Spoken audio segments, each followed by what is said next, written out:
নমস্কার বন্ধুরা, নিশিডাক গল্পের আড্ডায় আমি জয়দীপ আরও একবার তোমাদের সবাইকে স্বাগত জানাই। নিশিডাক গল্পের আড্ডা মানেই টান টান উত্তেজনা আর রহস্য, আর সেই উত্তেজনাকে ধরে রাখতেই আরও একবার হাজির হয়েছি ডিটেকটিভ ওলি সিরিজের আরেকটি নতুন গল্প নিয়ে। সুলেখিকা সুমেলি কাঞ্জিলাল মুখার্জির কলমে সৃষ্ট ওলি সিরিজ অলরেডি তোমাদের কাছে যথেষ্ট জনপ্রিয়, তাই আজকে হাজির হয়েছি আরও একটি নতুন গল্প নিয়ে। ব্রিটিশ আমলে অর্থাৎ প্রায় ১০০ বছর আগে প্রতিষ্ঠিত লাহা জুয়েলার্সের মালিক নিশিকান্ত লাহার অস্বাভাবিক মৃত্যু, আর এই মৃত্যুর পিছনে লুকিয়ে থাকা রহস্যের সমাধান পারবে কি করতে ওলি আর তার বন্ধু এবং সহকারী সৌনক? জানতে হলে কিন্তু শুনতে হবে আজকের এই গল্পটি। ভালো লাগলে অবশ্যই সাবস্ক্রাইব, শেয়ার এবং কমেন্ট করে জানাতে ভুলো না। তো চলো শুরু করা যাক নিশিডাক গল্পের আড্ডায় আজকের বিশেষ নিবেদন সুলেখিকা সুমেলি কাঞ্জিলাল মুখার্জির কলমে ওলি সিরিজের গল্প লাহা বাড়ির হত্যা রহস্য।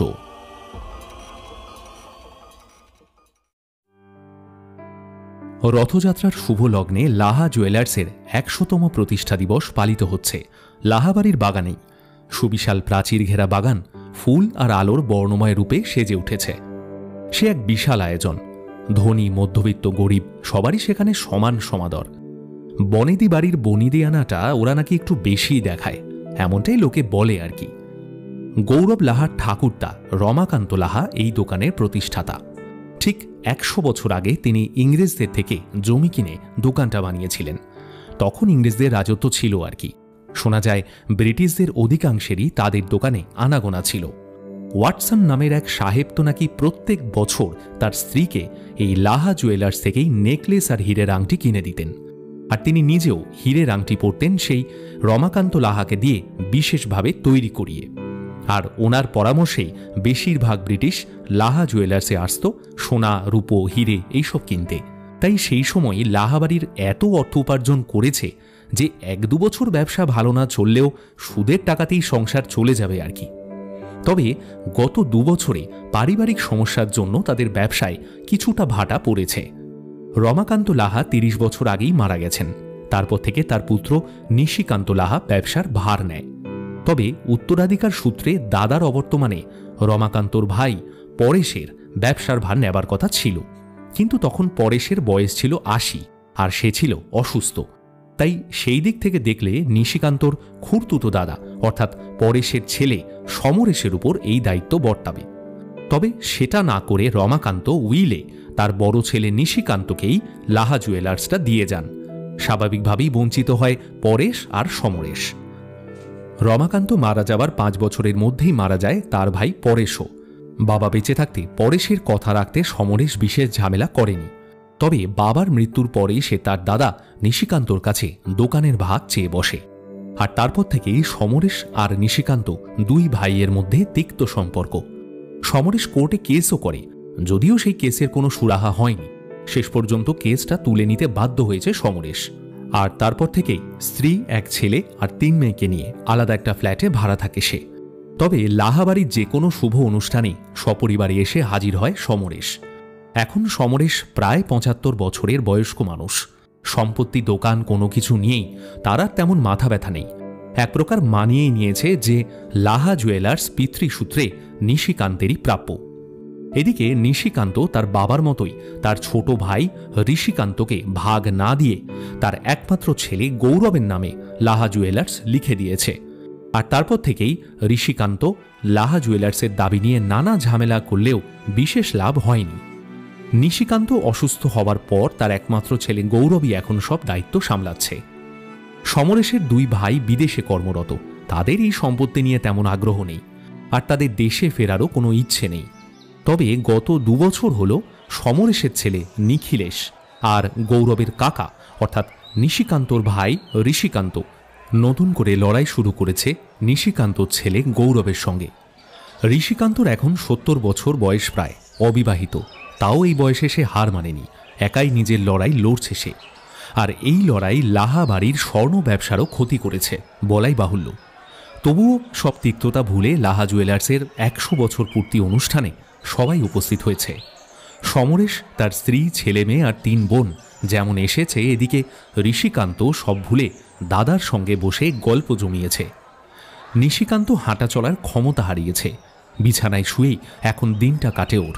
তবুও ছেলে গৌরবকে সে সর্বতোভাবে সাহায্য করে পরামর্শ দিয়ে। সেই নিয়েই ঋষিকান্ত বলে ওঠে, দাদা বেশ তো আছো, অসুস্থ শরীরেও ছেলেকে পরামর্শ দিয়ে চলেছ। আরে ওরা বড় হয়েছে, এবার একটু নিজেদের বুঝে নিতে দাও, তাহলে শিখবে কি করে। এই জন্যই বলেছিলাম আমাকে সবটা দিয়ে দাও, শুনলে না? আরে বয়স 70 হতে পারে, তবে এই বুড়ো হাড়ে এখনো অনেক জোর আছে। আরো 20 বছর দিব্যি চালিয়ে দেব দোকান, আর তারপর না হয় গৌরব সামলাবে। সমরেশের ছেলে নিখিলেশকে দেওয়াটা বোকামি। তুমি তোমার একমাত্র ছেলে গৌরবকে সব দিও। আমার তো আর কোনো অংশীদার নেই, শুধু কয়েকটা বছর চাইছি তোমার কাছে, সেটুকুও দেবে না দাদা? তোরা না সত্যি আজই শুভ দিনেও এইসব কথা বলবি? আরে আজ আমাদের 100 বছর পূর্ণ হলো, কত খুশির দিন। সবাই মিলে আনন্দ করবি তা না, আজও সেই লাহা জুয়েলার্সের ভাগ নিয়ে ঘুরে ফিরে তোদের যত কথা। আরে এই লাহা বাড়ির সম্পত্তির ভাগ সবাই পাবি, আমি কি তোদের বঞ্চিত করব রে? শুধু লাহা জুয়েলার্সটা আমার গৌরবের নামে থাকতে দে। কেন দাদা, ওই লাহা জুয়েলার্সের পেছনে আমি তো কম খাটিনি। চিরকালটা তোমার সাথে কাজ করে গেলাম, শেষে আমাকে আমাকে নাকি তুমি? দেখ ঋষি, আমার এই নিয়ে আর কথা বলতে ভালো লাগছে না, আর শরীরটা খারাপ লাগছে, আমাকে একটু একটু শুতে দে বাবা। ঋষিকান্ত আর কিছু না বলে সেখান থেকে চলে যায়। আর নিশিকান্ত লাহা দুপুরের খাবারের পর ওষুধ খেয়ে চিত হয়ে শুয়ে পড়েন। এদিকে দুপুরের এলাহি খাওয়া দাওয়া চলছে। সমরেশের পরিবার খাওয়া দাওয়া করেই চলে গেল। ওদিকে ঋষিকান্ত আগেই চলে গেছে, আর আত্মীয় স্বজনও আর বিশেষ কেউ নেই। সবাই একে একে বিদায় নিয়েছে। শেষ ব্যাচে গৌরব আর তার 2 বোন বসে খাচ্ছিল, আর গৌরবের স্ত্রী পরিবেশন করছিল। বড় বোন অলকা বলল, এই দাদা, এই শোন, তুই সমরেশ কাকুদের ডেকেছিস? আর এই ঋষিকান্ত কাকু বা কেন এসেছে? তুই এদেরকে কেন ডেকেছিস? দেখ বোন, এরা তো সবাই লাহাবাড়ির সদস্য। আজ এত বড় একটা জাঁকজমকপূর্ণ অনুষ্ঠান, আর এদের বলবো না? ছোট বোন সুলেখা বলে ওঠে, দাদা ভাই, ওরা আমাদের শত্রু। ওরা সারাক্ষণ শুধু ঝগড়া লড়াই করতে আসে। ওদের আবার কেউ বলে নাকি? ওদেরও বাপু লজ্জা শরম কিচ্ছু নেই, চলে এসেছে পাত পেরে খেতে। গৌরবের মা সব শুনছিলেন দাঁড়িয়ে। এবার সামনে এসে বললেন, এই শোন, তোরা দুজনেই 2 দিন পর শ্বশুর বাড়ি চলে যাবি। আমাদের এ সমস্ত ব্যাপারে মাথা ঘামাচ্ছিস কেন বলতো? দেখ, গৌরবের যাকে ঠিক মনে হয়েছে ও বলেছে, বেশ করেছে, আমার এই নিয়ে কিছুই বলার নেই।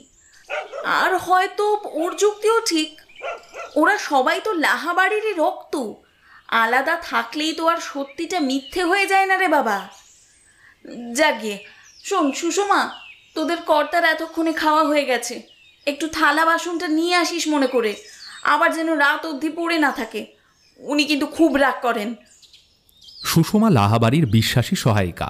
নিশিকান্ত ওর মা রমাকে অনেক ছোটবেলায় এই লাহাবাড়িতে নিয়ে এসেছিলেন। তারপর বড় হতেই তার বিয়েও দেন। তবে রমাকে শ্বশুরবাড়িতে খুব অত্যাচার করত। শাশুড়ি আর তার স্বামী অত্যন্ত খারাপ মানুষ। আর নিশিকান্ত এসব জানার পরেই রমাকে আবার লাহাবাড়িতে নিয়ে আসেন যখন সে গর্ভবতী। তাই জন্ম থেকেই সুষমা লাহাবাড়িতেই মানুষ। রমা আর সুষমা মা মেয়ে দুজনে মিলে সুন্দর করে লাহা বাড়ির সমস্ত দায়িত্ব সামলায়। সুষমাকে বলতেই ও দৌড়ে গেল থালা বাসন আনতে কর্তার ঘরে। তবে ঘরে ঢুকতেই চমকে গেল সুষমা। দেখল নিশিকান্ত লাহা খাটের নিচে পড়ে আছেন। কে আছো? তাড়াতাড়ি এসো, কর্তা বাবুর কি হলো গো? কে আছো? তাড়াতাড়ি এসো। সবাই ছুটে এলো দেখতে। গৌরব আর সুলেখার স্বামী বাদল নিশিকান্তকে ধরে খাটে শুয়ে দিল। তবে নিশিকান্তর হাত পা ঠান্ডা হয়ে গিয়েছিল। গৌরব বলে উঠল তার মা আশাপূর্ণাকে, মা মা মা মা বাবার হাত পা সব ঠান্ডা হয়ে গেছে। বাবা বাবা না না না, এ কি করে হয়? এই তো একটু আগেই আমি ওর সাথে কথা বলে গেলাম, দিব্যি তো কথা বলছিল। তুই একটু ভালো করে দেখ বাবা, ভালো করে দেখ। মা, ডাক্তারকে খবর দিতে হবে ইমিডিয়েটলি। গৌরব, প্লিজ কল কর একবার। ডাক্তার এসে জানালেন নিশিকান্ত লাহা হৃদরোগে আক্রান্ত হয়ে এক্সপায়ার করেছেন কিছুক্ষণ আগেই। সবাই একথা শুনে চুপ হয়ে গিয়েছিল। ঘরের পরিবেশ একেবারেই থমথমে। তখনও শেষ ব্যাচ খেতে বসেছিল, অনেকে বাগানে বসে গল্প করছিল। এমন একটা আনন্দের দিনে এমন একটা ঘটনায় সবাই স্তব্ধ হয়ে যায়। বাড়ির সবথেকে বড় গুরুজন, পরিবারের প্রধান লাহা বাড়ির বড় কর্তার মৃত্যু।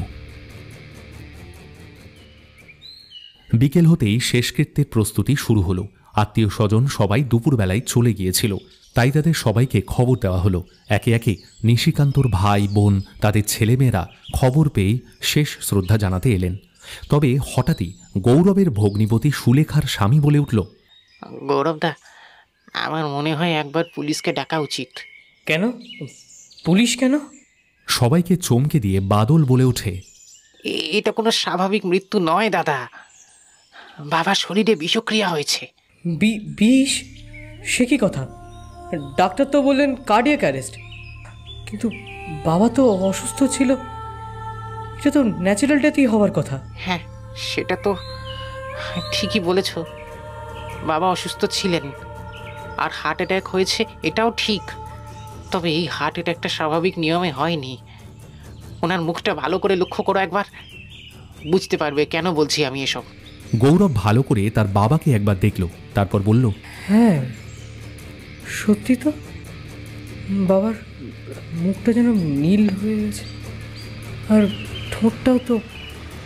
তার মানে কি বিষ? বেশ বেশ, আমি ফোন করছি। হ্যাঁ। দাঁড়া বাবান, কি করছিস তুই? শেষে লাহা বাড়িতে পুলিশ ডাকবি, তাও বাবার দেহটা কাঁটা ছেঁড়া করার জন্য? বাবা হার্ট ফেল করেছে, এটাই একমাত্র সত্যি। পুলিশ এ বাড়িতে আসবে না। মা, বোঝার চেষ্টা করো, যদি বাদলের কথাই সত্যি হয় তবে তো আমাদের জানা উচিত বাবাকে কে মারলো।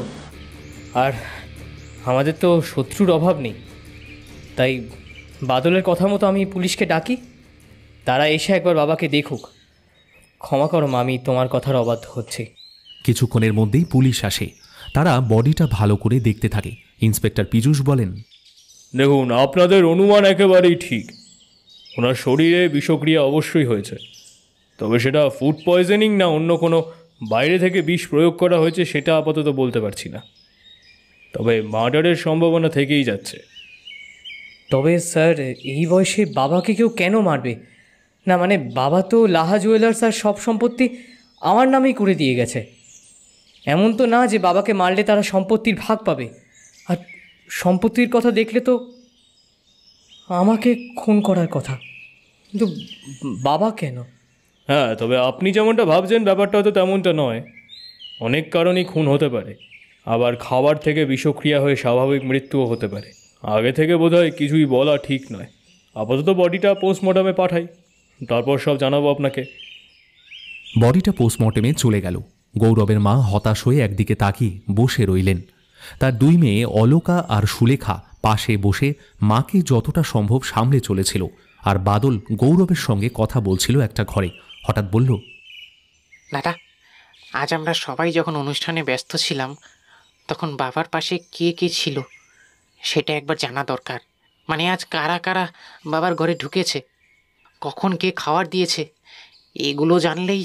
তুমি তো একদম গোয়েন্দাদের মতো কথা বলছো ভাই। তবে যেটা বলছো সেটা মনে হয় ঠিকই বলছো। আগে পোস্টমর্টম রিপোর্টটা আসুক, তারপর সব খতিয়ে দেখে নেব।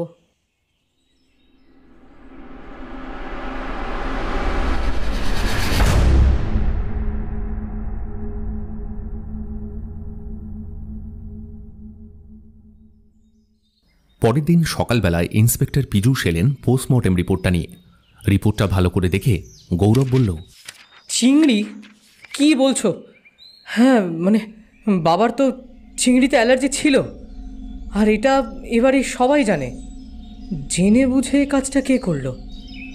খাবার তো মা বা সুসময় দিয়ে যায়, যদিও আজকে কে দিয়েছিল জানি না, তবে সবচেয়ে গুরুত্বপূর্ণ কথা, আজকে চিংড়ির মালাইকারি মেনুতে ছিল। তবে বাবা ডাল ভাত শাক পোনা মাছ এইসবে খায় শুধু। সেখানে সেখানে বাবার খাবারে চিংড়ি। তবে বাবা খেয়ে বুঝতে পারলো না। শুধু যদিও বাবা চিংড়ি কেন, কোনো খাবারেরই স্বাদ পেত না। স্বাদ গন্ধ সব কিছুর অনুভূতি বাবা আগেই হারিয়েছিল। আচ্ছা, তবে তো খুব সুবিধাই হয়েছে খুনির, তাই এই পদ্ধতি।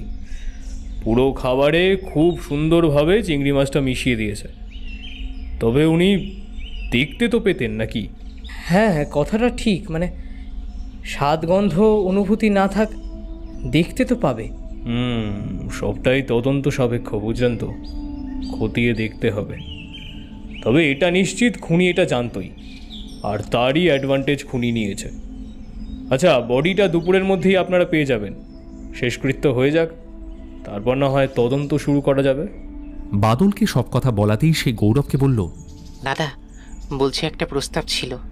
যদি প্রাইভেট ডিটেকটিভ দিয়ে তদন্ত করাতে আপত্তি না থাকে, তবে একজনের সন্ধান আমি দিতে পারি। আমার এক বন্ধু সৌমিক, আর তারই এক বন্ধু আছে, নামটা ঠিক জানি না। শুনেছিলাম সে আর একজন মহিলা নাকি মিলে দারুণভাবে সব কেস সলভ করে। যদি তুমি রাজি থাকো, তাহলে সৌমিককে ফোন করে ওদের কন্ট্যাক্ট নাম্বার আমি নিতে পারি। হ্যাঁ, কিন্তু পুলিশ তো কেসটা দেখছেই। হ্যাঁ, পুলিশ তাদের মতো করে কাজটা করুক না, তবে প্রাইভেট ডিটেকটিভ দিয়ে আমরা আমাদের মতো করে কাজটা করাই, ক্ষতি কি? বেশ, তাহলে খবর দাও। আমি শুধু এইটুখানি চাই যেন খুনি পার না পায়। আর আমি নিশ্চিত এই কাজটা কোনো বাড়ির লোকই করেছে। লাহাবাড়ির এত বড় সর্বনাশ করার সাহস কী করে হয় তার? আমি অপরাধী শাস্তি চাই, আর তার জন্য যাকে হবে তাকে নিয়োগ করো। খুঁজে তাকে পেতেই হবে।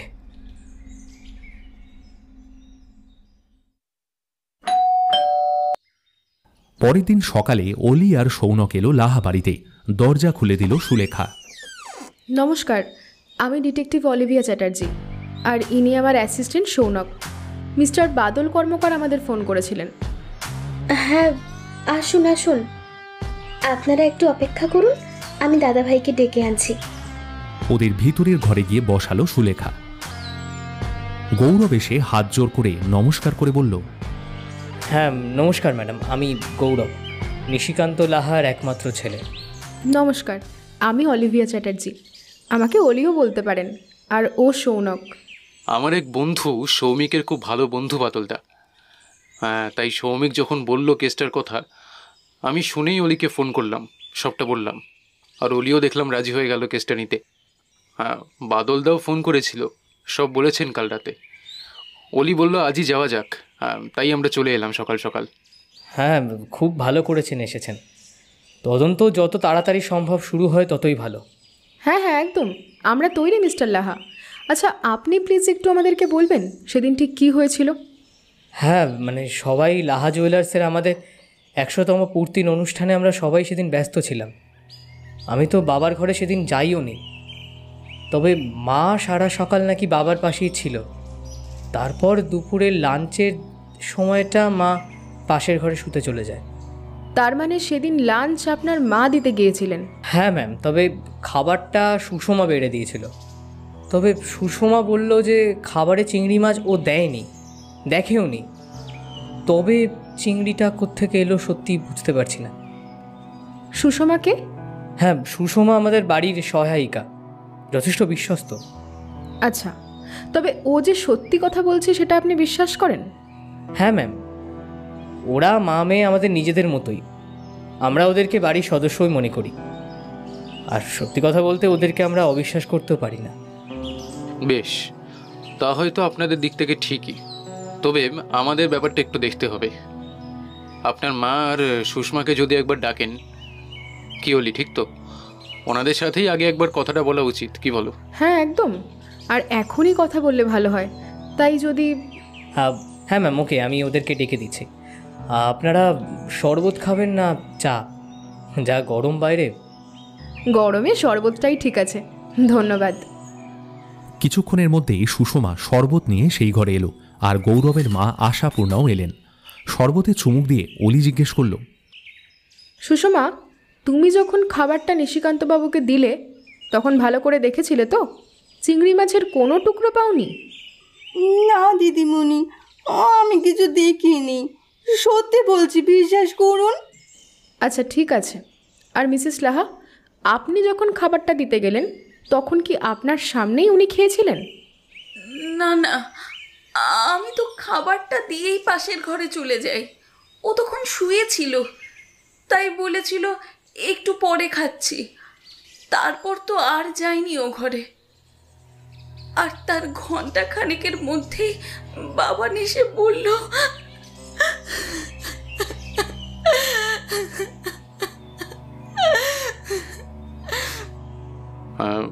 বুঝতে পারছি আপনার মনের অবস্থা। তবে মিসেস লাহা, তদন্তের জন্য এসব তথ্য খুবই দরকারি। আচ্ছা সুষমা, তুমি যখন দেখলে যে মিস্টার লাহা মাটিতে পড়ে আছেন, তখন ওনার খাওয়ার প্লেটটা কোথায় ছিল? টেবিলেই রাখা ছিল বাবু, আর থালায় একটুও খাবার ছিল না। মানে কর্তাবাবু সবটাই খেয়ে নিয়েছিলেন, তাই হয়তো।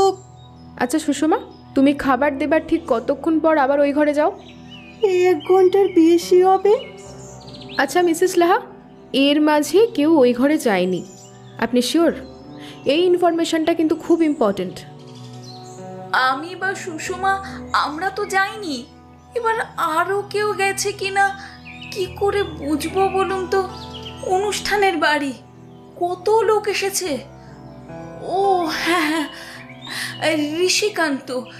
ঋষিকান্ত আমাকে বলেছিল দাদার সঙ্গে দেখা করতে চায়। আসলে ওদের 2 ভাইয়ের মধ্যে দ্বন্দ্ব, তাই আমরা কেউই যে ওকে অ্যালাউ করবো না সেটাও জানে। যেহেতু আমার স্বামী অসুস্থ, তাই কথা বলতে গেলে যদি উত্তেজিত হয়ে পড়ে, তাই আর কি। তাই আমরা ওকে ঝগড়া ঝামেলা থেকে দূরে রাখার চেষ্টা করতাম। তবে ও এমনভাবে বলেছিল যে আমি আর না করতে পারিনি। বৌদি, একবার দাদার সাথে দেখা করব, যদি একটু যেতে দাও। কতদিন দাদাকে দেখি না। ঝগড়াঝাটির ব্যাপারটা কিছুক্ষণের জন্য ভুলে একটু শান্তিতে কথা বলতে চাই দাদার সাথে। যতই হোক, আসলে তো ও আমার নিজের দাদা। দয়া করে অনুমতি দাও বৌদি।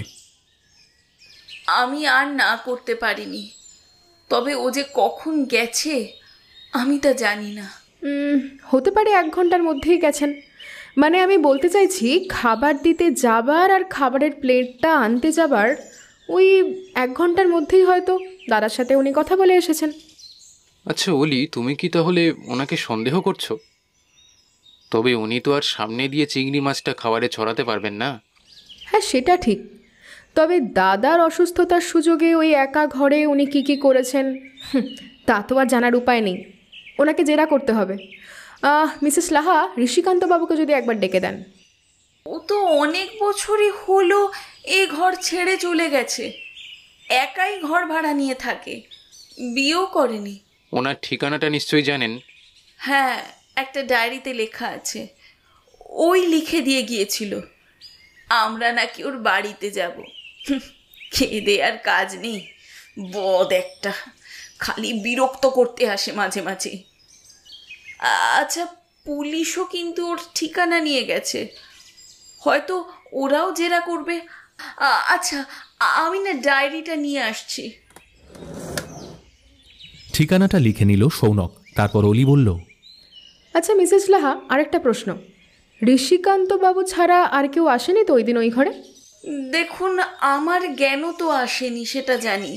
এবার এত লোকজনের মাঝে যদি কেউ এসেও থাকে তাহলে বোঝা মুশকিল। তবে ওর শত্রুর তালিকায় শুধুই ঋষিকান্ত একা নেই, অনেকেই আছে। ইন্টারেস্টিং। আচ্ছা, লিস্টটা যদি একটু বলেন, আপনি ঠিক কাকে কাকে সন্দেহ করেন? আসলে ওর ভাই ঋষিকান্ত আর সমরেশ, এই দুজনের সাথেই এই লাহা জুয়েলার্স নিয়েই ওর যত ঝামেলা। ওর বাবা দোকানটা তার ভাইয়ের নামে না করে ছেলের নামে করেছিল, অর্থাৎ ওর নামে। তবে ওর কাকা পরেশ যখন অসুস্থ ছিল তখন তার ছেলে সমরেশ ভাগ চেয়ে বসে। আর পরেশ কাকা মারা যাওয়ার পরে সমরেশ তুমুলভাবে অশান্তি শুরু করে। সমরেশের আরও 2 ভাই আছে, ওরা বিদেশে কাজ করে, তবে ওদের কোনো আগ্রহ নেই লাহা জুয়েলার্স নিয়ে। আর সমরেশ একাই যথেষ্ট ছিল আমাদের জ্বালাতন করার জন্য। এরপরেই সমরেশরা আলাদা থাকতে শুরু করে। আর এর কিছু বছর পর সমরেশ চুপ করে গেলেও নতুনভাবে অশান্তি শুরু করে ওর ছেলে নিখিলেশ। লাহা বাড়িতে নিত্য অশান্তি ঝামেলা করাটা নিখিলেশের স্বভাবে দাঁড়িয়ে গিয়েছিল। আর ঋষিকান্ত তো আছেই, ওরা যখন ইচ্ছে এসে পড়তো আর ঝামেলা শুরু করতো। আর বাবানের মানে গৌরবের নামে সব সম্পত্তি লিখে দেওয়ার পর থেকে তো এই বিরোধ চূড়ান্ত পর্যায়ে পৌঁছয়। তার মানে ঋষিকান্ত লাহা ছাড়াও সাসপেক্ট লিস্টে আরেকজন আছে, নিখিলেশ। মিসেস লাহা, নিখিলেশ লাহার ঠিকানা আর ফোন নাম্বারটা যদি দেন আমরা খুব উপকৃত হই। না, নিখিলেশের কোনো ঠিকানা বা ফোন নম্বর কোনোটাই আমার কাছে নেই। তবে যতদূর জানি বাবার সাথেই ও থাকে, মানে সমরেশের বাড়িতে। আর সমরেশের বাড়ির ঠিকানাও আমার কাছে নেই। শুধু এটুকু জানি যে ও দক্ষিণ কলকাতার লেক গার্ডেন্সে থাকে। অনেক ধন্যবাদ আপনাকে। আরও যদি কেউ এই সন্দেহের তালিকায় থাকে তবে প্লিজ একটু জানাবেন। সমরেশের 3 বোন, ওদেরও নজর আছে এই সম্পত্তির উপর। ওরাও এসে দাবি করেছিল মেয়েরা যেহেতু ভাগ পায় তাই ওদেরও নাকি ভাগ চাই। আর আমার নিজের ননদরা তো আছেই, 3 ননদ আমার, 3টেই বধ। শুনেছি ওরা 3 জনেই নাকি ঋষিকান্তকে সমর্থন করে। কিন্তু ওনাদের তো সবারই বয়স হয়েছে, তাও এভাবে। বয়স হয়েছে বই কি, আমার বড় ননদের 73 বছর বয়স, মেজোটা 71 আর ছোটটা 68। তাও ওদের শখ কম না। আমার স্বামীর কষ্ট করে চালানো ব্যবসায় সবারই নাকি ভাগ চাই। তিনি কেন দেবেন বলুন তো? আর তার আগে আমার শ্বশুরকেও ঠিক এইভাবেই জ্বালিয়েছে ওর ভাই বোনেরা। বেশ, বুঝলাম। বলি তাহলে চলো ঋষিকান্ত বাবুর বাড়ি যাওয়া যাক। হ্যাঁ চলো। আর ওনার কাছেই যদি সমরেশবাবুর ঠিকানাটা পেয়ে যাই, দেখা যাক। তাহলে মিসেস লাহা, আমরা এখন চলি, পরে দরকার হলে কিন্তু আবার আসবো। অলি আর সৌনক চলে গেল। লাহাবাড়ি হয়েই ওরা ঋষিকান্ত লাহার বাড়িতে খোঁজ করতে পৌঁছল। এই বাড়িটাই মনে হচ্ছে। ঠিকানাটা আরেকবার দেখো তো। পাশে কারখানায় কাজ চলছিল, তার শব্দও হচ্ছিল। হ্যাঁ হ্যাঁ, এই বাড়িটাই। এই তো লেখাই তো আছে, রং কারখানার পাশে। আর এই তো, এটাই নিশ্চয়ই কারখানা। ভেতরে কাজ হচ্ছে, শব্দ পাচ্ছ? একটা পুরনো একতলা বাড়ি, কলিং বেল ছিল না, তাই দরজায় কড়া নাড়ল ওরা। দরজা খুলতে এলো একটা ছোট্ট বাচ্চা মেয়ে, হয়তো বাড়ির সহায়িকা। ঋষিকান্ত লাহা আছেন? হ্যাঁ আছেন তো। আপনারা কি? আমরা প্রাইভেট ডিটেকটিভ। ওনার সঙ্গে আমাদের একটু দরকার ছিল, একটু ডেকে দেবে? দাদু, কে এসেছে একটু দেখো তো।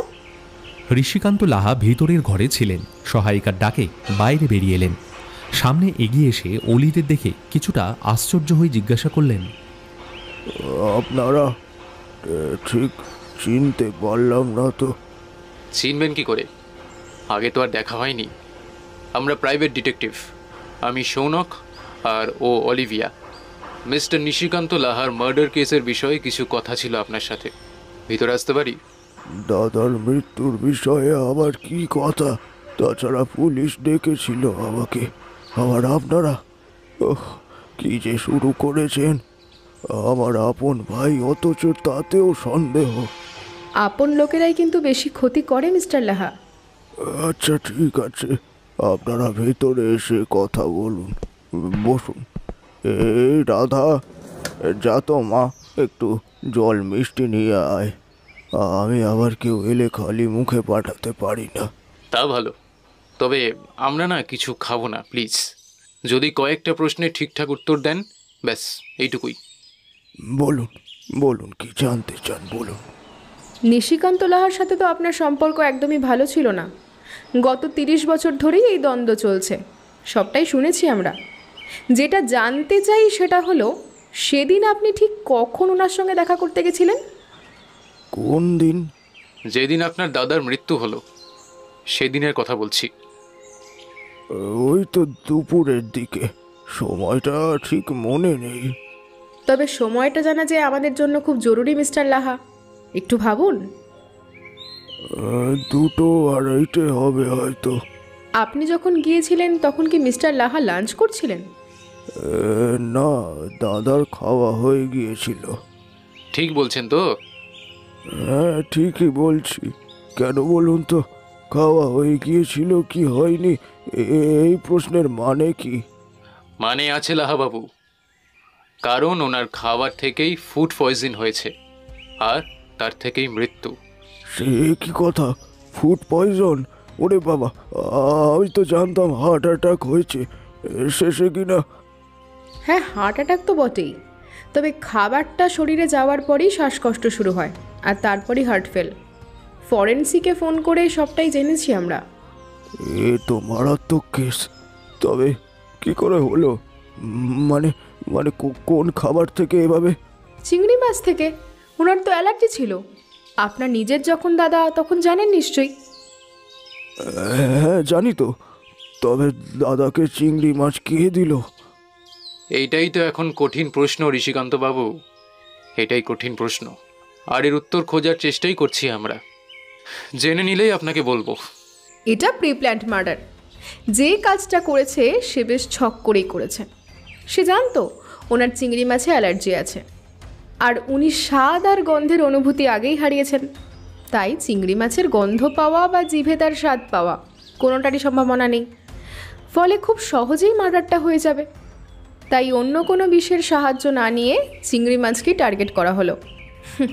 টার্গেটও সাকসেসফুল। তবে দাদা চোখে তো দেখবে, মানে চিংড়ি যদি টুকরো টুকরো করেও দেয় তাও তো দেখা যাবে। টুকরো করে তো দেওয়া হয়নি, পেস্ট করে দেওয়া হয়েছে। ডালের সাথে বা কোনো তরকারির সাথে মিশিয়ে ওই পেস্টটা দেওয়া হয়েছে। এবার বলুন উনি কি করে বুঝবেন? বাবা রে, কি সাংঘাতিক! শুনেই ভয় লাগছে। না না, ভয়ের কিছু নেই। যদি আপনি অপরাধ না করে থাকেন তাহলে ভয় কিসের? আমি আমি কেন করতে যাব এসব? তবে তো কবেই মেরে দিতে পারতাম। যতই হোক দাদা হয় আমার। হ্যাঁ, ও বঞ্চিত করেছে আমাকে ঠিকই, তার জন্য অনেক রাগ ছিল এই মনে। তাই বলে এসব ভাবতেও পারি না আমি। যে করেছে তাকে খুঁজে বের করুন, আমি সব রকমভাবে সহায়তা করব। বেশ, তবে তো আর চিন্তা নেই। আচ্ছা, আমার শেষ প্রশ্ন, সেদিন দাদার সাথে আপনার কি কি কথা হয়েছিল? এটা তো ব্যক্তিগত ব্যাপার, এসবও বলতে হবে ম্যাডাম।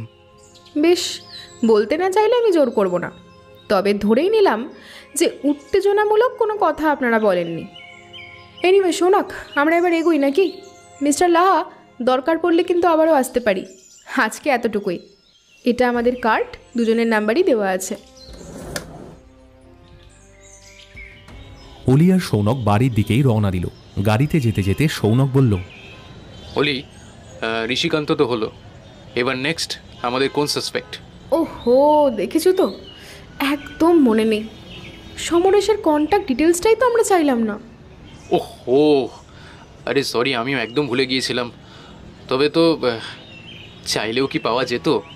তা হয়তো ঠিকই, তবে অ্যাটলিস্ট বলে তো দেখতাম। ওকে, তুমি চিন্তা করো না, আমি পরে ওনাকে ঠিক ফোন করে নেব। এনিওয়ে, যেটা জিজ্ঞেস করলাম বললে না তো? ও হ্যাঁ হ্যাঁ, এরপর তো সমরেশের বাড়িতেই যাওয়ার ইচ্ছে আছে। তবে ঠিকানা না পাওয়া অবধি তো যেতে পারবো না। তুমি একটু দেখো আগে, বুঝলে? না হলে গৌরবের দুই বোন, ওদের সাথেও কিন্তু একবার বসা দরকার। বলা যায় না কার মনে কি আছে কে জানে। সে কি গো, তুমি ওদেরকেও সন্দেহ করছো নাকি? আরে মিসেস লাহা তো আর তার মেয়েদের বিষয়ে তেমন কিছু বলেননি, তাহলে তোমার মাথায় এটা এলো কি করে? সম্পত্তির সবই তো তাদের দাদার নামে। বোনদের যে সেটা পছন্দ হবেই সেটা নাও হতে পারে। আর সেই রাগেই হয়তো বাবাকে, দেখো বলা তো যায় না, অনেক কিছুই হতে পারে, তাই না?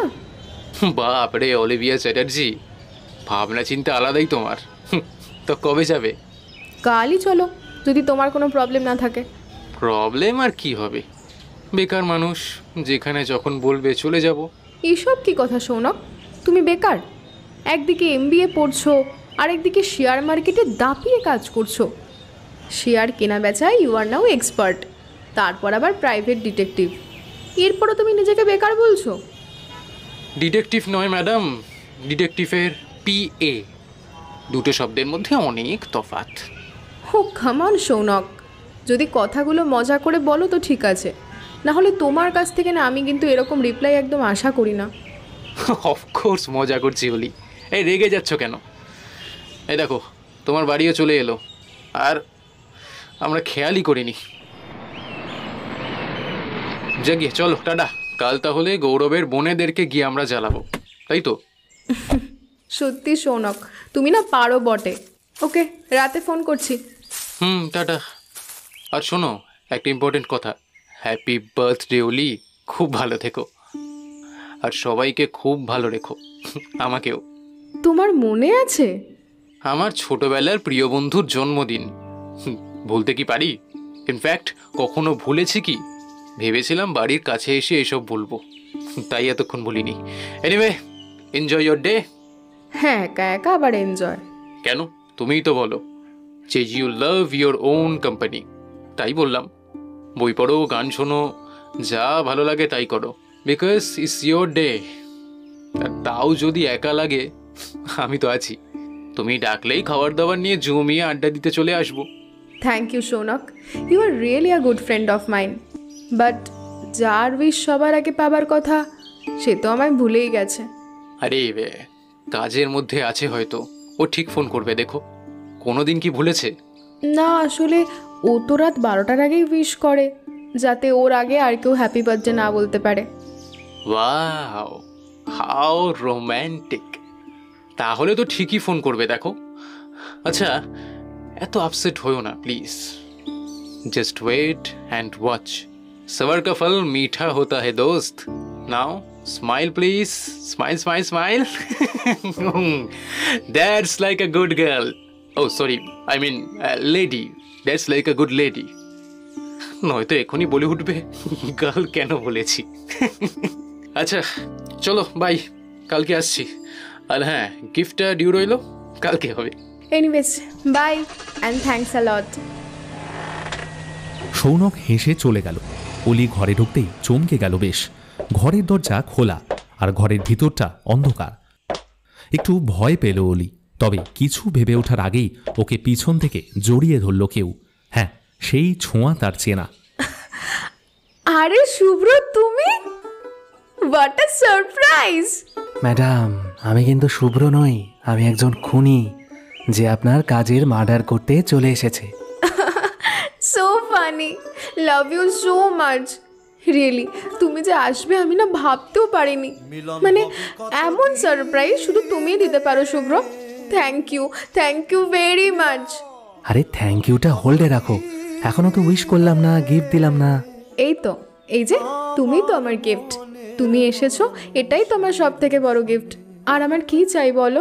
আসলে কলকাতায় একটা কাজ ছিল ব্যাংকের, অনেকদিন ধরেই আসবো ভেবে হচ্ছে না। তখনই মাথায় এলো তোমার বার্থডে টাইমে এলে কাজটাও হবে, সেলিব্রেটও হবে, তাই সেই মতো প্ল্যান করে চলে এলাম। এনিওয়ে, হ্যাপি বার্থডে ওলি। তোমার প্রত্যেকটা দিন যেন খুব সুন্দর হয়, তুমি যা চাও জীবনে যেন সব কিছু পাও, আর তোমার মুখের এই হাসিটা যেন সব সময় থাকে। আর অবশ্যই আমার সাথে এভাবেই কাটিয়ে দাও জীবনটা। থ্যাঙ্কস অ্যাগেইন শুভ্র, তবে সাথে আর কাটাতে পারছি কই? এই তো বছরে 2-3 বার দেখা হয় আমাদের। আচ্ছা, আমাদের কি কোনোই উপায় নেই একসাথে থাকার?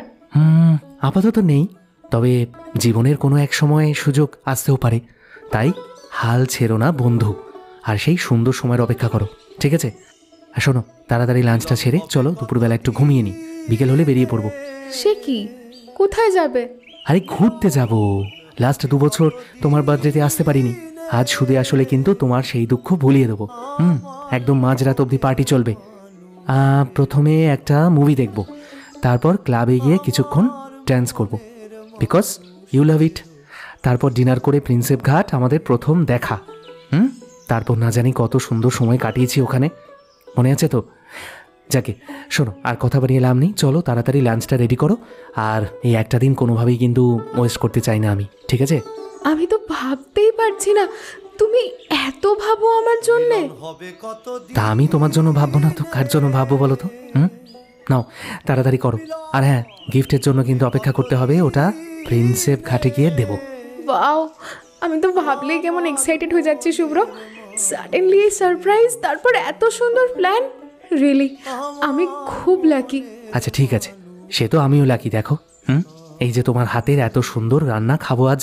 ভাগ্যিস রান্না দিদি ছুটিতে আছে। আর হ্যাঁ, খেতে খেতে কিন্তু তোমার নতুন কেসের গল্প শুনবো। কি যেন ফোনে বলছিলে? ও হ্যাঁ, লাহাবাড়িতে খুনের কেসটা, তাই তো? চলো এখন একটু ফ্রেশ হয়ে নিই। সারাটা দিন শুভ্রর সঙ্গে সুন্দর কাটল অলির, ঠিক যেমনভাবে প্ল্যান করেছিল শুভ্র। মাঝরাতে প্রিন্সেপ ঘাটে হাতে একটা আংটি পরিয়ে শুভ্র বলল, হ্যাপি বার্থডে অলি। এরপর থেকে আমাকে মিস করলে এই আংটিটা তাকিয়ে দেখবে, মনে করবে তুমি আমাকে ছুঁয়েছ। জানো, তোমার দেওয়া এই হাতের বালাটা দিনরাত আমি দেখি, তোমাকে সঙ্গে রাখি আর কি, এভাবেই। দারুণ বললে তো শুভ্র, সত্যি তুমি না ভীষণ রোম্যান্টিক। তা ঠিক, তবে ডিটেকটিভ অলিভিয়া কিন্তু কম রোম্যান্টিক নয়। যেমন কাজের ব্যাপারে সিরিয়াস, তেমনি ভালোবাসায় ডানা মেলে উড়ে বেড়াতে চায়। কি ঠিক বললাম তো? ইয়েস, একেবারেই ঠিক officer Shubhro. And thank you for your sweet gift. Love you so much. Love you too. আর শোনো, কাল কিন্তু কোনো কাজ রাখবে না। It's a request please. আগেরবার 1 সপ্তাহ ছিলাম, তবে এবার তো মাত্র 2 দিন, পুরোটা সময় তোমাকে চাই। কাল সকালে একটু ব্যাংকে যাব অবশ্য, ওই টাইমে কোনো কাজ থাকলে করতে পারো। না, কাল তাহলে আমি পুরোই ছুটি নেব।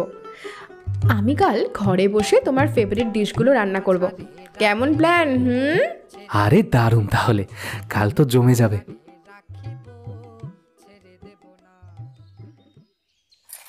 পরের দিন সকালে রান্না করছিল অলি, ফোনটা হঠাৎ বেজে উঠল।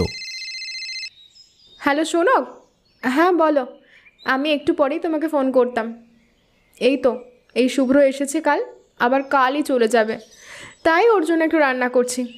আজ আর বেরোবো না, বুঝলে? আচ্ছা শোনো, আমি লাহাবাড়িতে ফোন করে বলেছিলাম যে সুলেখা আর অলোকের সাথে কথা বলবো, তাই ওরা যেন কোথাও না বেরোয়। এখন তাহলে বলে দিই যে কালকে আমরা আসবো। তুমি চাইলে একবার লাহাবাড়ি ঘুরে আসতে পারো, আমি জানি তুমিও ওদের ভালোই জেরা করতে পারবে। নো ম্যাডাম, বস ছাড়া এসব কাজ হয় না। কাল আমরা একসাথেই যাব, একদিন দেরি হলে আর কি হবে। চলো ভাই, তোমাদের সময়টা নষ্ট করতে চাই না, এনজয়। ধুর, আমাদের আর সময়। এই তো শুভ্র ব্যাংকে গেছে, আমি এখন এই একাই ঘরে রান্না করছি, ও ফিরবে একটু পরেই। এই তুমিও চলে এসো না লাঞ্চে, মজা হবে, 3 জনে জমিয়ে আড্ডা দেবো।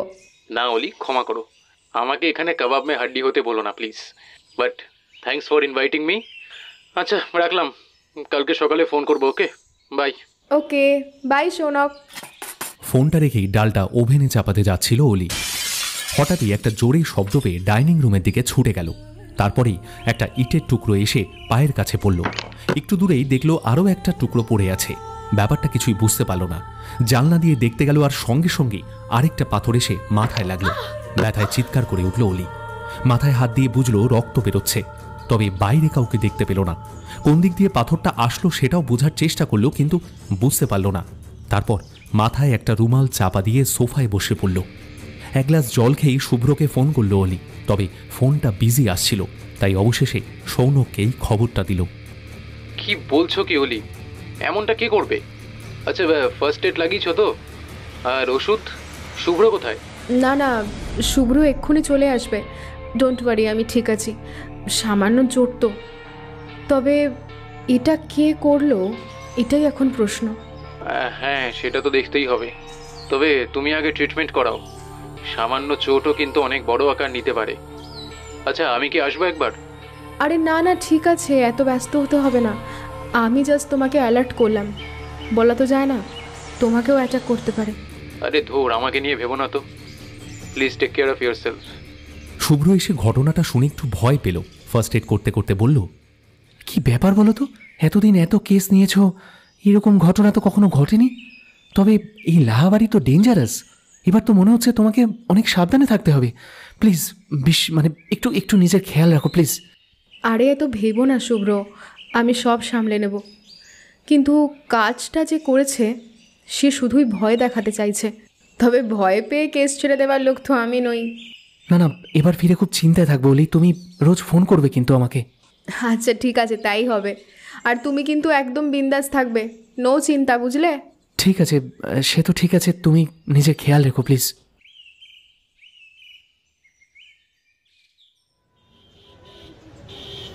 পরের দিন সৌনকের সঙ্গে লাহাবাড়ি যাবার পথে অলি বলল, আমার মনে হচ্ছে কেউ চাইছে আমি ভয় পেয়ে তদন্তটা যেন না করি। নয় সবে মাত্র দুজনকে জেরা করেছি, আর তারই মধ্যে এরকম হামলা। অদ্ভুত, তাই না? সে তো অবশ্যই। তবে তার আর কি দোষ? সে কি আর জানে যে কার পাল্লায় পড়েছে? সুলেখা আর অলকা দুজনে আগে থেকেই একটা ঘরে বসেছিল। অলি আর সৌনক আসতেই উঠে দাঁড়ালো। সুলেখা বলল, এ কি, আপনার মাথায় এটা কি করে হলো? এটা তো হবারই ছিল ম্যাডাম, সত্যের খোঁজ করছি যে, ভয় তো দেখাবেই। যাকে এসব বাদ দিন, আপনারা একটু বলুন, নিশিকান্ত বাবুকে আপনাদের নামে কোনো বিষয় সম্পত্তি রেখেছেন? অলকা বলে উঠল, দেখুন ম্যাডাম, এগুলো আমাদের পারিবারিক বিষয়, আর এসব নিয়ে আমরা কিচ্ছু বলতে চাই না। প্লিজ আপনি অন্য কিছু জিজ্ঞেস করুন, আমরা নিশ্চয়ই সেগুলোর উত্তর দেবো, কিন্তু এইগুলো না না, এগুলো আর জিজ্ঞাসা করবেন না। অন্য কিছু আর কি জিজ্ঞেস করব? এটাই তো আসল বিষয়, কারণ যত ঝামেলা সব তো ওই উইল নিয়েই, তাই না? আপনারও কি এই একমত মিসেস সুলেখা? বেশ, তবে বলুন, দুপুর 2টো থেকে 3টের সময় আপনি কোথায় ছিলেন সেদিন? আমি আর দিদি তো অনেকক্ষণ বসে গল্প করছিলাম, তারপর তো লাঞ্চ করতে গেলাম। তারপরেই সুষমা এসে বলল বাবা। সেদিন সকালে কি আপনি বাবার ঘরে একবারও যাননি? আপনাদের দুজনকেই বলছি। না ম্যাডাম, আপনারা যা বলবেন একটু ভেবে চিন্তে বলবেন, কিন্তু নয় পরে কিছু জানতে পারলে নিজেরাই আরও ঝামেলায় জড়াবেন। তাই একটাই request, please cooperate with us. আরে অদ্ভুত তো, কোঅপারেট করছে বলেই তো এখানে বসে আছি আমরা, আর কি করতে হবে বলুন? Thanks to both of you. ঠিক আছে, তাহলে এখন আমরা উঠছি। তদন্ত তো চলছেই, খুনি ঠিকই ধরা পড়বে, চিন্তা করবেন না। ওরা চলে যেতেই সুলেখা অলকাকে বলল, দিদি, এই দুজনের বড্ড সাহস যা দেখছি। নয়তো আমাদের বাড়িতে এসে আমাদেরকে চোখ রাঙাচ্ছে, কি সাংঘাতিক। তা যা বলেছিস, বাবারে কি মহিলা, মাগো। কিন্তু শোন, দেখ, আমরা তো আর কোনো অন্যায় করিনি বোন, তবে আমাদের তো আর মানে দেখ, শুধু শুধু তো আর ভয় পাবো না আমরা। ওরা ওদের কাজ করুক না, তাতে আর ক্ষতি কি? আমাদের একটু জাস্ট চুপ করে থাকতে হবে, সেটাই বেটার। নয় খামোকা সন্দেহ করবে আবার আমাদের দিকে। হ্যাঁ, সেটা তুই ঠিকই বলেছিস। তবে আমার না রাগ হচ্ছে বাদলটার ওপর, কেন যে এদেরকে ডাকতে গেল। আর এর জন্যে কিন্তু সবাই জানলো যে বাবা খুন হয়েছে, নয়তো পুলিশও আসতো না, আর এই লাহা পরিবারে কোনো পুলিশ কেসও হতো না। আচ্ছা ঠিক আছে, বাদ দে এসব। মা কোথায় রে? মা তো ভিতরের ঘরে শুয়ে আছে। আচ্ছা দিদি, এই অলিভিয়ার বাড়িতে ঢিলটাকে ছুড়লো বলতো? বাদলের ওপর আমার রাগ হচ্ছে ঠিকই, তবে আমিও সত্যি জানতে চাই বাবাকে এই বয়সে কেন কেউ মারলো। একটা কথা বলবো, কিছু মনে করিস না। হ্যাঁ মানে দেখ, বাবা তো এমনিতেই অসুস্থ ছিল, তাই না? বিছানায় শুয়েও ছিল এতদিন ধরে, কষ্টও পাচ্ছিল, এত বাজেভাবে ভুগছিল, হাঁটতে পারতো না, আর রোজ রোজ যা অশান্তি করতো সবাই মিলে। দেখ, কিছু খারাপ মনে করিস না আর কি, মানে একদিকে তো ভালোই হয়েছে, তাই না? এই বয়সে এত শারীরিক মানসিক চাপ তো নেওয়াও যায় না। তাই শুনতে খারাপ লাগলেও যেই কাজ করেছে, একদিকে তো বাবা শান্তি পেয়েছে, তাই না? কি বলছিস দিদি? ঠিকই তো বলছিস। আমাদের করমভাবে তাকাচ্ছিস কেন? আমি আবার কি ভুল বললাম? হ্যাঁ, আমার বরং দাদাকে নিয়ে খুব চিন্তা হচ্ছে। উল্টে দাদার নামে সব সম্পত্তি লিখে দিয়ে গেছে বাবা। সমরেশ কাকু বুড়ো হয়ে গেলে কি হয়েছে? ওই সম্পত্তির ওপর লোভ ওর থেকে বেশি আর কারণ নেই। ওই যে ছোটকার কথা, ওকে ভুলে গেলি? ওত পেতে বসে আছে, বিয়ে না করে একা থাকায় যেন আরো একেবারে শয়তান হয়ে গেছে। সম্পত্তি সামলানোর কেউ নেই বলে বাবা সবকিছু দাদার নামে লিখিয়ে দিয়ে যাবে। কি আবদার! আর নিখিলেশ দা, ওর কথা বললি না তো? ওর কথা তো ভুললে চলবে না। ও তো সব থেকে টপ এই সাসপেক্ট লিস্টে। দাদার সব থেকে বেশি ভয় তো ওর থেকেই পাওয়া উচিত। আচ্ছা, আর পিসিরা? দেখ, পিসিদের সম্পত্তিতে লোভ আছে ঠিকই, তবে কি জানিস তো, আমার মনে হয় না ওরা মানুষ টানুষ মারতে পারবে বলে। তবে দিদি, আমরা যাদেরকে দুর্বল মনে করি, পরে দেখা যায় ওরাই সব থেকে বেশি স্ট্রং। কথাটা ঠিকই বলেছিস। দেখা যাক, একদিকে পুলিশ আর একদিকে ডিটেকটিভ, তদন্ত তো চলছে। আগে বাবার এই মৃত্যুর রহস্য ভেদ হোক। আর শোন, এদিকে একটু, দাদাকে কিন্তু সাবধান করে দিতে হবে, বুঝলি তো? গৌরব বাইরে দাঁড়িয়ে ওদের সব কথা শুনছিল। ঘরে ঢুকে এসে বলল, এবার হ্যাঁ বল, কি বলতে চাস? কিসের থেকে সাবধান হব? এ কি দাদা, তুই এখন এলি? ঠিক যখন তোরা নানা রকম গবেষণা করছিলিস। বাহ, তাহলে তো তুই সবই শুনেছিস। প্লিজ একটু সাবধানে থাকিস, কেমন? সবার রাগ তো এখন তোর উপরেই, তাই আর কি। কিন্তু অলোকা, বাবা যদি সব আমাকে দিয়ে যান তাতে আমার তো কিছু করার নেই, তাই না? আমি তো বলেইছিলাম যাতে সম্পত্তি সবাইকে ভাগ করে দেয়। বাবা বলল কেউ নাকি যোগ্য নয়, তারপর যদি ভাগ করতে হয় সেটা আমার দায়িত্ব। এবার আমি তো পড়েছি মুশকিলে, তাই না? এত বড় সম্পত্তি ভাগ করা তো চারটিখানি কথা নয়। বাবা নিজে ফাঁকি দিয়ে চলে গিয়ে এখন আমার ঘাড়ে সব দায়িত্ব দিয়ে চলে গেলেন। কিন্তু দাদা, তুই যদি একবার দায়িত্বটা পালন করতে পারিস, তবে লাহা পরিবারে আর কোনো অশান্তি থাকবে না। দেখছি কি করা যায়। তবে লাহা জুয়েলার্সের ভাগ আমি কাউকে দিতে পারবো না, বাবাকে আমি কথা দিয়েছি। শুধু ওটা আমার নামেই থাকবে। এবার বাবার এই শেষ ইচ্ছেটা রক্ষা করতে তো আমাকে হবেই রে। কিন্তু হ্যাঁ, এর জন্য অনেক অশান্তি সহ্য করতে হবে, আমি তাও জানি। আর কি উপায় আছে বলতো? অলোকার সুলেখার আর কিছুই বলার ছিল না।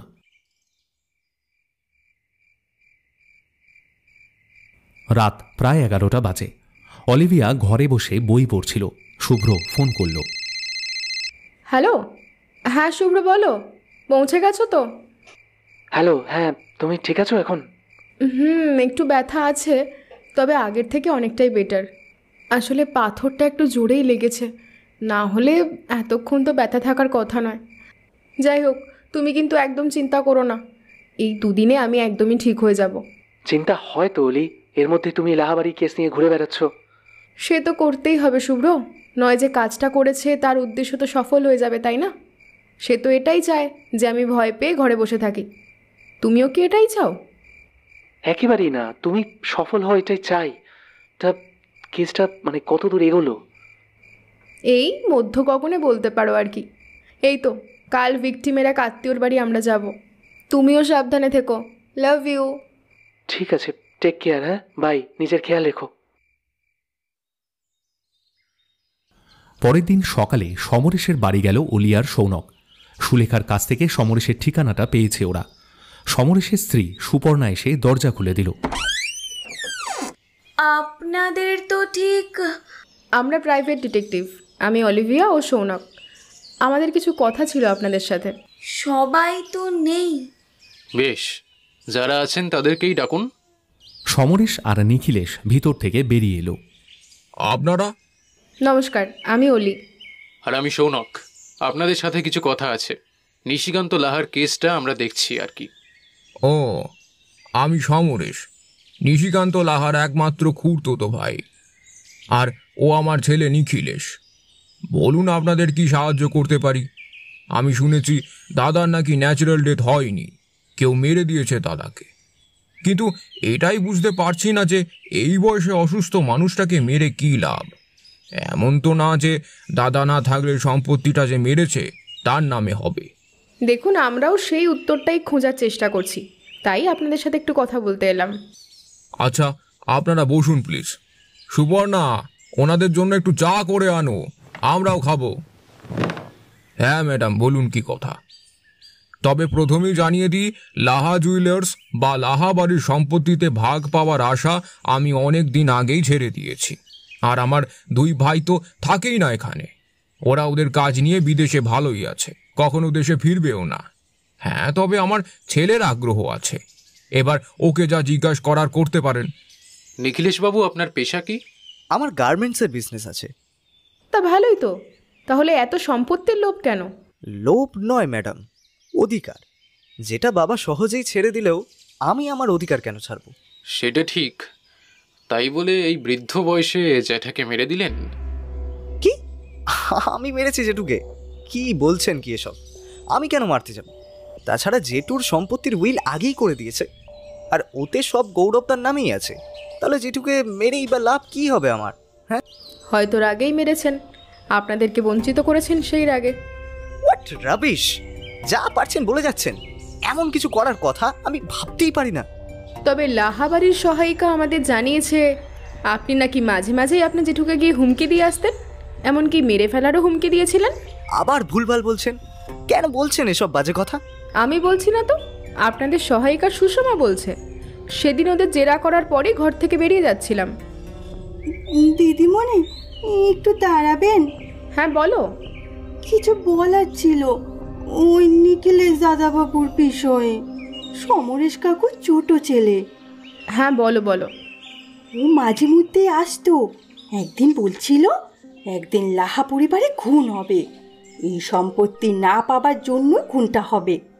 আর একদিন শুনেছিলাম বলতে এই বুড়োকে মেরে দিলে বাঁচা যায়। উইল করে দিয়েছে, তার আর বেঁচে থেকে লাভ কি? এবার বলুন, এই নিয়ে আপনার কি বক্তব্য? ম্যাডাম, ওগুলো তো জাস্ট কথার কথা। রেগে গেলে ওরকম অনেকেই বলে থাকে, আমিও বলেছি। হতেই পারে সেই রেগে গিয়ে আপনি খুনটা করে ফেলেছেন।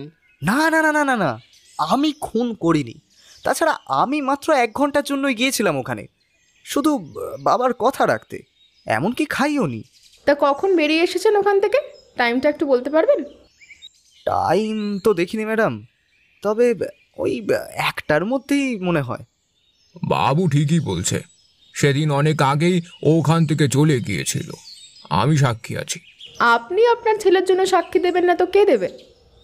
আচ্ছা ঠিক আছে, মেনে নিলাম। আপনার তো 3 বোন আছে শুনেছি, ওনাদের কোনো ঠিকানা পাওয়া যাবে? ওহো, আবার ওদের কেন? ওদের দাদাই যখন পায়নি তখন ওরা কি ভাবছেন কোনো আশা রেখেছে মনে?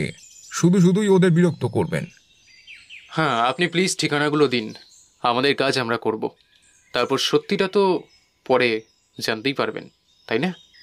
সমরেশ তার 3 বোনের ঠিকানা আর ফোন নম্বর একটা কাগজে লিখে দিল। অলি আর সৌনক প্রশ্ন পর্ব শেষ করে সেখান থেকে বেরিয়ে গেল। এরপর তাদের অফিসে গিয়ে কিছুক্ষণ আলোচনায় বসল ওরা। সৌনক বলল, তাহলে ঋষিকান্তর 2 বোনকেও তো জেরা করতে হবে। ওদের ঠিকানাটা তো নেওয়া হলো না। আমি অলরেডি ঋষিকান্তবাবুকে ফোন করে সব ডিটেলস নিয়ে নিয়েছি, সো রিল্যাক্স। তাহলে কাল কোথায় যাব? কাল আমরা একবার উকিলের কাছে যাব। ঠিক কী লেখা আছে উইলে এটা একটু ভালো করে জানা দরকার। আরে মিস্টার বাদল ফোন করছেন কেন? হ্যাঁ হ্যালো, বলুন। ম্যাডাম, একবার লাহাবাড়ি আসবেন প্লিজ। গৌরবের ওপর হামলা হয়েছে, একটুর জন্য প্রাণটা বেঁচে গেছে। পুলিশকে জানাতে চাইছি না, তাতে বিপদ বাড়তে পারে। আপনারা প্লিজ একবার আসুন। ওকে ওকে, হ্যাঁ আমরা এক্ষুনি আসছি। শোনক, লেটস গো। অলিভিয়ার লাহা বাড়িতে গিয়ে যখন পৌঁছল তখন গৌরব লাহা একটা সোফায় বসেছিল, মাথায় আর হাতে চওড়া ব্যান্ডেজ। ওদের দেখেই বাদল এগিয়ে এলো। হ্যাঁ, আপনারা প্লিজ ভেতরে আসুন, ভেতরে আসুন। গৌরবদা, এই প্লিজ ওনাদের বলো কি হয়েছিল ঘটনাটা। অলি আর সৌনক সোফায় এসে বসল। গৌরব বলতে শুরু করলো, আমি দুপুরে খেতে আসবো বলে দোকান বন্ধ করছিলাম। যেই সামনের দিকে তাকিয়েছি, আমার কপালে কেউ লাঠি দিয়ে মারল। আমি পড়ে গেলাম। ব্যথায় আর চোখ খুলে রাখতে পারিনি। যতক্ষণ খুলতে পেরেছিলাম সব চারদিকটা আবছা লাগছিল। তাতেই দেখলাম একজন মুখে চাপা দেওয়া লোক। হ্যাঁ, লোকই ছিল। তারপর যেই ওঠার চেষ্টা করেছি, আবার হাতের জোরে আবার আমাকে একটা লাঠি দিয়ে মারলো। তারপর আমায় ঠেলে ফেলে দিয়ে পালালো। তখনই দেখলাম কিছু লোক আমার দিকে এগিয়ে আসছে, আর তাই দেখেই সে ভয় পালিয়ে যায়। না, হয়তো হয়তো ওই লোকগুলোই আমাকে বাড়ি পৌঁছে দেয়, তারপর আমরা বাড়িতে ডাক্তার ডাকি। আচ্ছা, ওই লোকেদের একবার ডাকা যাবে যারা আপনাকে ঘরে পৌঁছে দিয়েছে? 2 জন ছিল, তবে ওরা তো একটু আগে চলে গেল। কোথায় থাকে ওরা, কিছু বলেছে? হ্যাঁ, পাশের পাড়ায়। কি বললো যেন? ও হ্যাঁ, রন্টু আর ঝন্টু 2 ভাই ওরা। ঠিক আছে, আমরা পরে ওদের সাথে কথা বলে নেব। আচ্ছা, আপনি একটু এবার ডেসক্রিপশন দেওয়ার চেষ্টা করুন তো। হ্যাঁ, বললাম তো ওদের মুখ ঢাকা ছিল একটা কালো কাপড় দিয়ে, তবে তবে চোখগুলো দেখা যাচ্ছিল ঠিক ওই বোরখার মতো। জানেন, চোখ দুটো খুব চেনা, আর হাতটা। আমি শিওর আপনার চেনা কেউই এটা করেছে। এনিওয়ে, আপনি এখন রেস্ট নিন, আর হ্যাঁ, খুব সাবধানে থাকবেন। আমি ইন্সপেক্টর পীযূষকে একবার অফিসিয়ালি জানিয়ে দিচ্ছি, নয় পরে হয়তো ঝামেলা হতে পারে। আর এই ঘটনাটা ওদের জানাও দরকার। আর যদি আপনাকে সে জিজ্ঞাসাবাদ করেন, না হয় একটু উত্তর দেবেন। ঠিক আছে, আজকে আসি তাহলে। শোনাক, চলো। বাড়ি ফেরার পথে অলি সৌনককে বলল, এই নিশিকান্ত লাহাকে যে মার্ডার করেছে আর গৌরবের উপর যে হামলা করেছে, দুজনে কিন্তু এক মানুষ নয়। কি বলছো অলি? কারণ নিশিকান্ত লাহাকে যে মেরেছে তার মোটিভটা আলাদা, আর গৌরবের হামলাকারীর মোটিভও আলাদা। আমি আরও নিশ্চিত হতে একবার উকিলের সঙ্গে দেখা করতে চাইছি। কালই যাব, বুঝলে? আর আশাপূর্ণা দেবীর 5 ননদিনীর সাথেও তো একে একে বসতে হবে অলি। আরে সব হয়ে যাবে সৌনক, এত তাড়া কিসের? তবেই জেরা করতে বসা কি আমাদের কাছেও জ্বালাতন নয়? না মানে এই এতজনকে জেরা করা, বুঝতেই তো পারছো। কিচ্ছু করার নেই সৌনক, বনেদি বাড়ি যখন, তখন কাজটা তো একটু চাপের হবেই। আর ভুলে যেও না, আমাদের কিন্তু ক্লু চাই। মোটিভ তো আমরা অনেক ক্ষেত্রেই পেয়েছি, তবে ক্লু তো তেমন কিছুই পাচ্ছি না, তাই এত অনিশ্চয়তা। এনিওয়ে, তুমি কাল যাবে নাকি আমি চলে যাব? তোমার তো আবার সামনে এক্সাম, রোজ রোজ এরকম বেরোনো কিন্তু ঠিক না। উকিলের কাজটা বরং আমি একাই সামলে নেব। কি ঠিক আছে তো? হ্যাঁ অলি, সেই ভালো। আর সম্ভব হলে 5 ননদিনীর মধ্যে 2-1 জনকে দেখে নিও। সেটা দেখছি। পরের দিন উকিলের সঙ্গে কথা বলে নিজের মনে আসা সন্দেহগুলো আরও দৃঢ় হলো অলির। তারপর সমরেশের 3 বোনের সঙ্গে কথা বলবে বলে বেরিয়ে পড়ল বড় বোনের বাড়ির উদ্দেশ্যে প্রথমে, আর সেখানেই 3 বোনকে একসাথেও পাওয়া যাবে। বড় বোন কামিনী জানিয়েছে। অলিকে দূর থেকে দেখেই দরজা খুলে দিল কামিনী। তার যথেষ্ট বয়স হয়েছে, তবে দেখতে বেশ সুস্থ সবল। আসুন ম্যাডাম, আসুন, বসুন। নমস্কার, আমি কামিনী, আর এই যে আমার 2 বোন, রোহিণী আর যামিনী। আপনার কি জিজ্ঞাসা আছে আপনি বলতে পারেন, আমরা যথাযথ উত্তর দেওয়ার চেষ্টা করব। আপনাদের শুনলাম লাহাবাড়ির সম্পত্তিতে লোভ আছে, আপনার বৌদিই বললেন।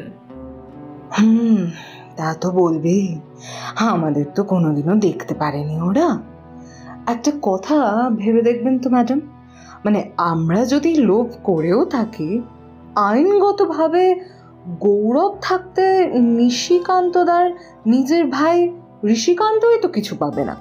আর সেখানে সমরেশ বা আমরা তো তালিকাতেই আসি না। নিশিকান্ত বাবুর নিজের 2 বোন, ওদের কি ভাগ পাওয়ার কথা? ধরুন গৌরব আর ঋষিকান্ত লাহার অবর্তমানে। মেজ বোন রোহিণী বলল, ম্যাডাম কি বলুন তো, আমরা তো আর অত আইন টাইন জানি না, না?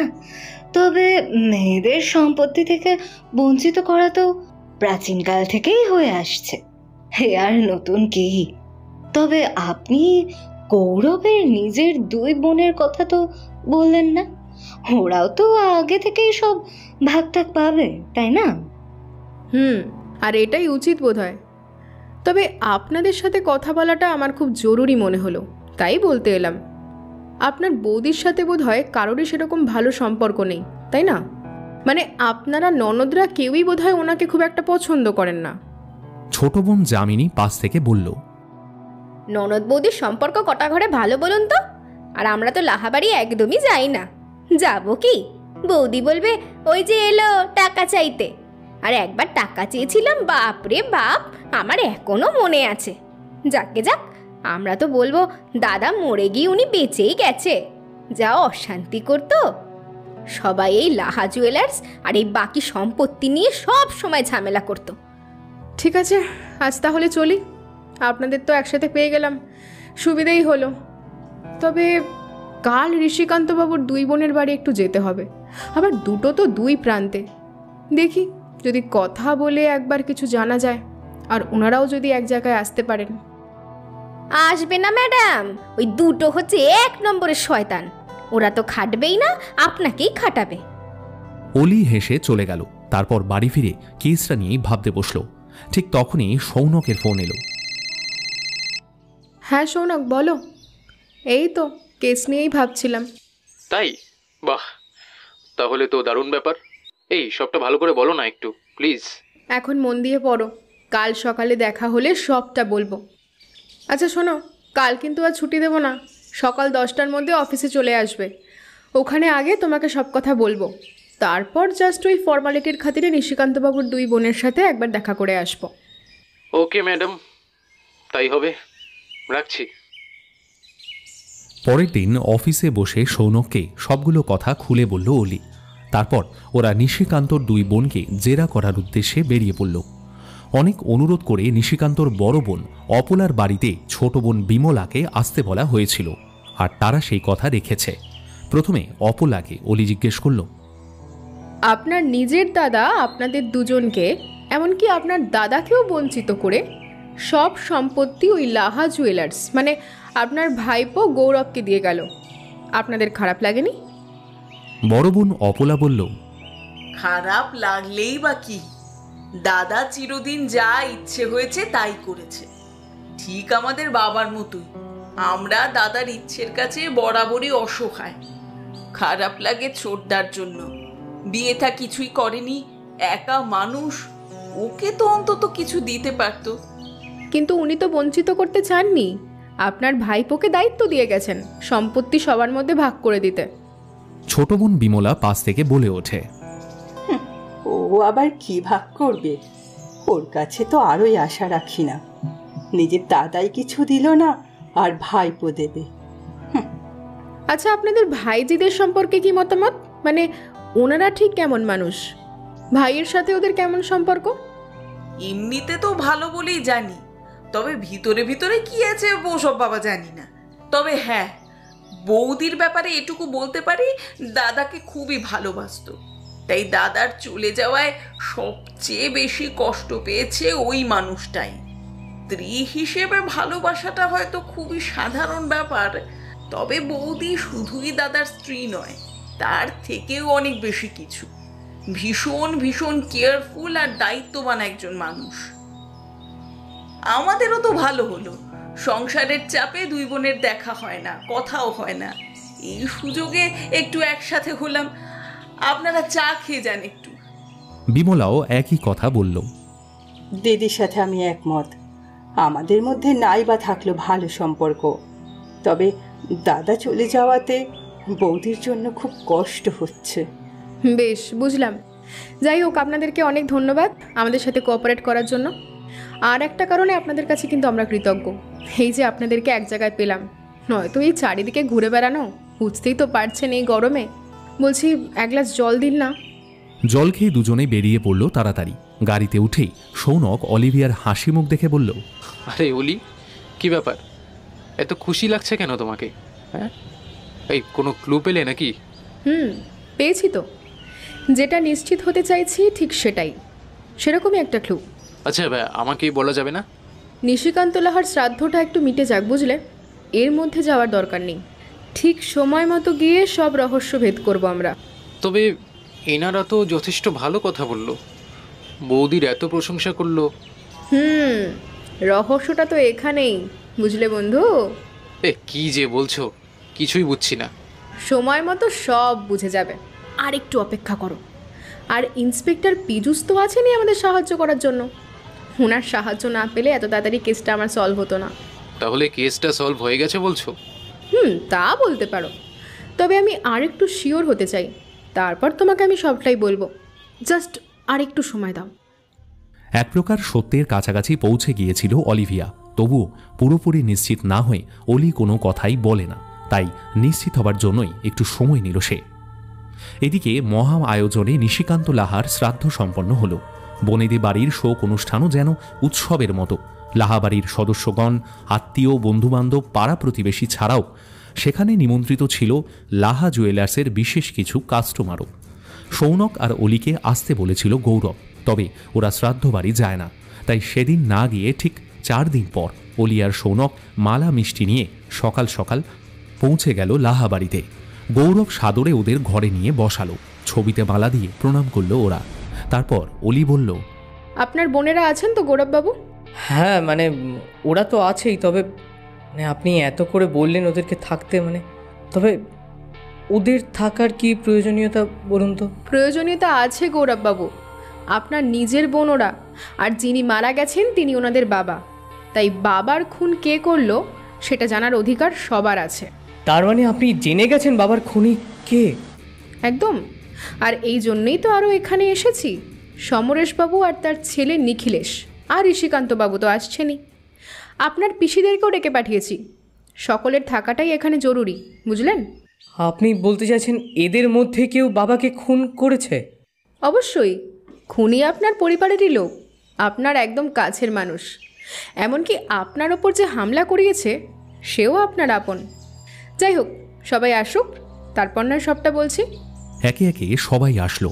তারপর অলি বলতে শুরু করলো, আপনাদের পরিবারে এতজন সদস্য, বনেদি বাড়ি, যৌথ পরিবার, তার মধ্যে এত ঝামেলা ঝগড়া, খুব জটিল মনে হয়েছিল কেসটা। এতজন সাসপেক্ট, তাদের মোটিভ, তারপর আবার ক্লু খুঁজে বের করা। তাই সবার প্রথমে একটা প্ল্যান মাথায় আসে। যদি আপনাদের ফোন নাম্বারগুলো ট্র্যাক করা যায় তাহলে কিছু সুবিধে হতে পারে। সেই মতোই ইন্সপেক্টর পীযূষকে ফোন করে আমি একটু রিকোয়েস্ট করি উনি যেন আপনাদের ফোন নাম্বারগুলো ট্র্যাক করার অনুমতি দেন, আর কাজের দায়িত্বটা যেন ওনার ডিপার্টমেন্টকেই দেন। I am very sorry, but আপনাদের অজান্তেই আপনাদের অনেকেরই ফোন নাম্বার সেদিন থেকেই পুলিশ ট্র্যাক করছে। যেদিন নিশিকান্তবাবুর শেষকৃত্য সম্পন্ন হয়েছে সেদিন থেকেই। যদিও সবার নাম্বার আমি পাইনি, তবে তাতেও কাজ হয়েছে। আচ্ছা মিসেস লাহা, পোস্টমর্টেম হোক এটা আপনি চাননি, কারণটা যদি একটু বলতেন। নিশিকান্ত লাহা স্ত্রী আশাপূর্ণা কথাটা শুনে একটু ঘাবড়ে গেলেন। তারপর বললেন, লাহা বাড়িতে কখনোই পুলিশ আসেনি, কোনো পুলিশ কেস হয়নি। হোক না এটা খুন, তাও আমি চাইনি যে বাড়ির বিষয়গুলো বাইরে আসুক। একজন খুন হয়ে গেল আর আপনি বাড়ির বিষয় নিয়ে ভাবছিলেন, আর তাও সেই একজন হলেন আপনার স্বামী। স্ট্রেঞ্জ। বাড়ির নোংরা ঝামেলাগুলো আমি ঢাকতে চেয়েছিলাম, ও তো এটাই চাইতো।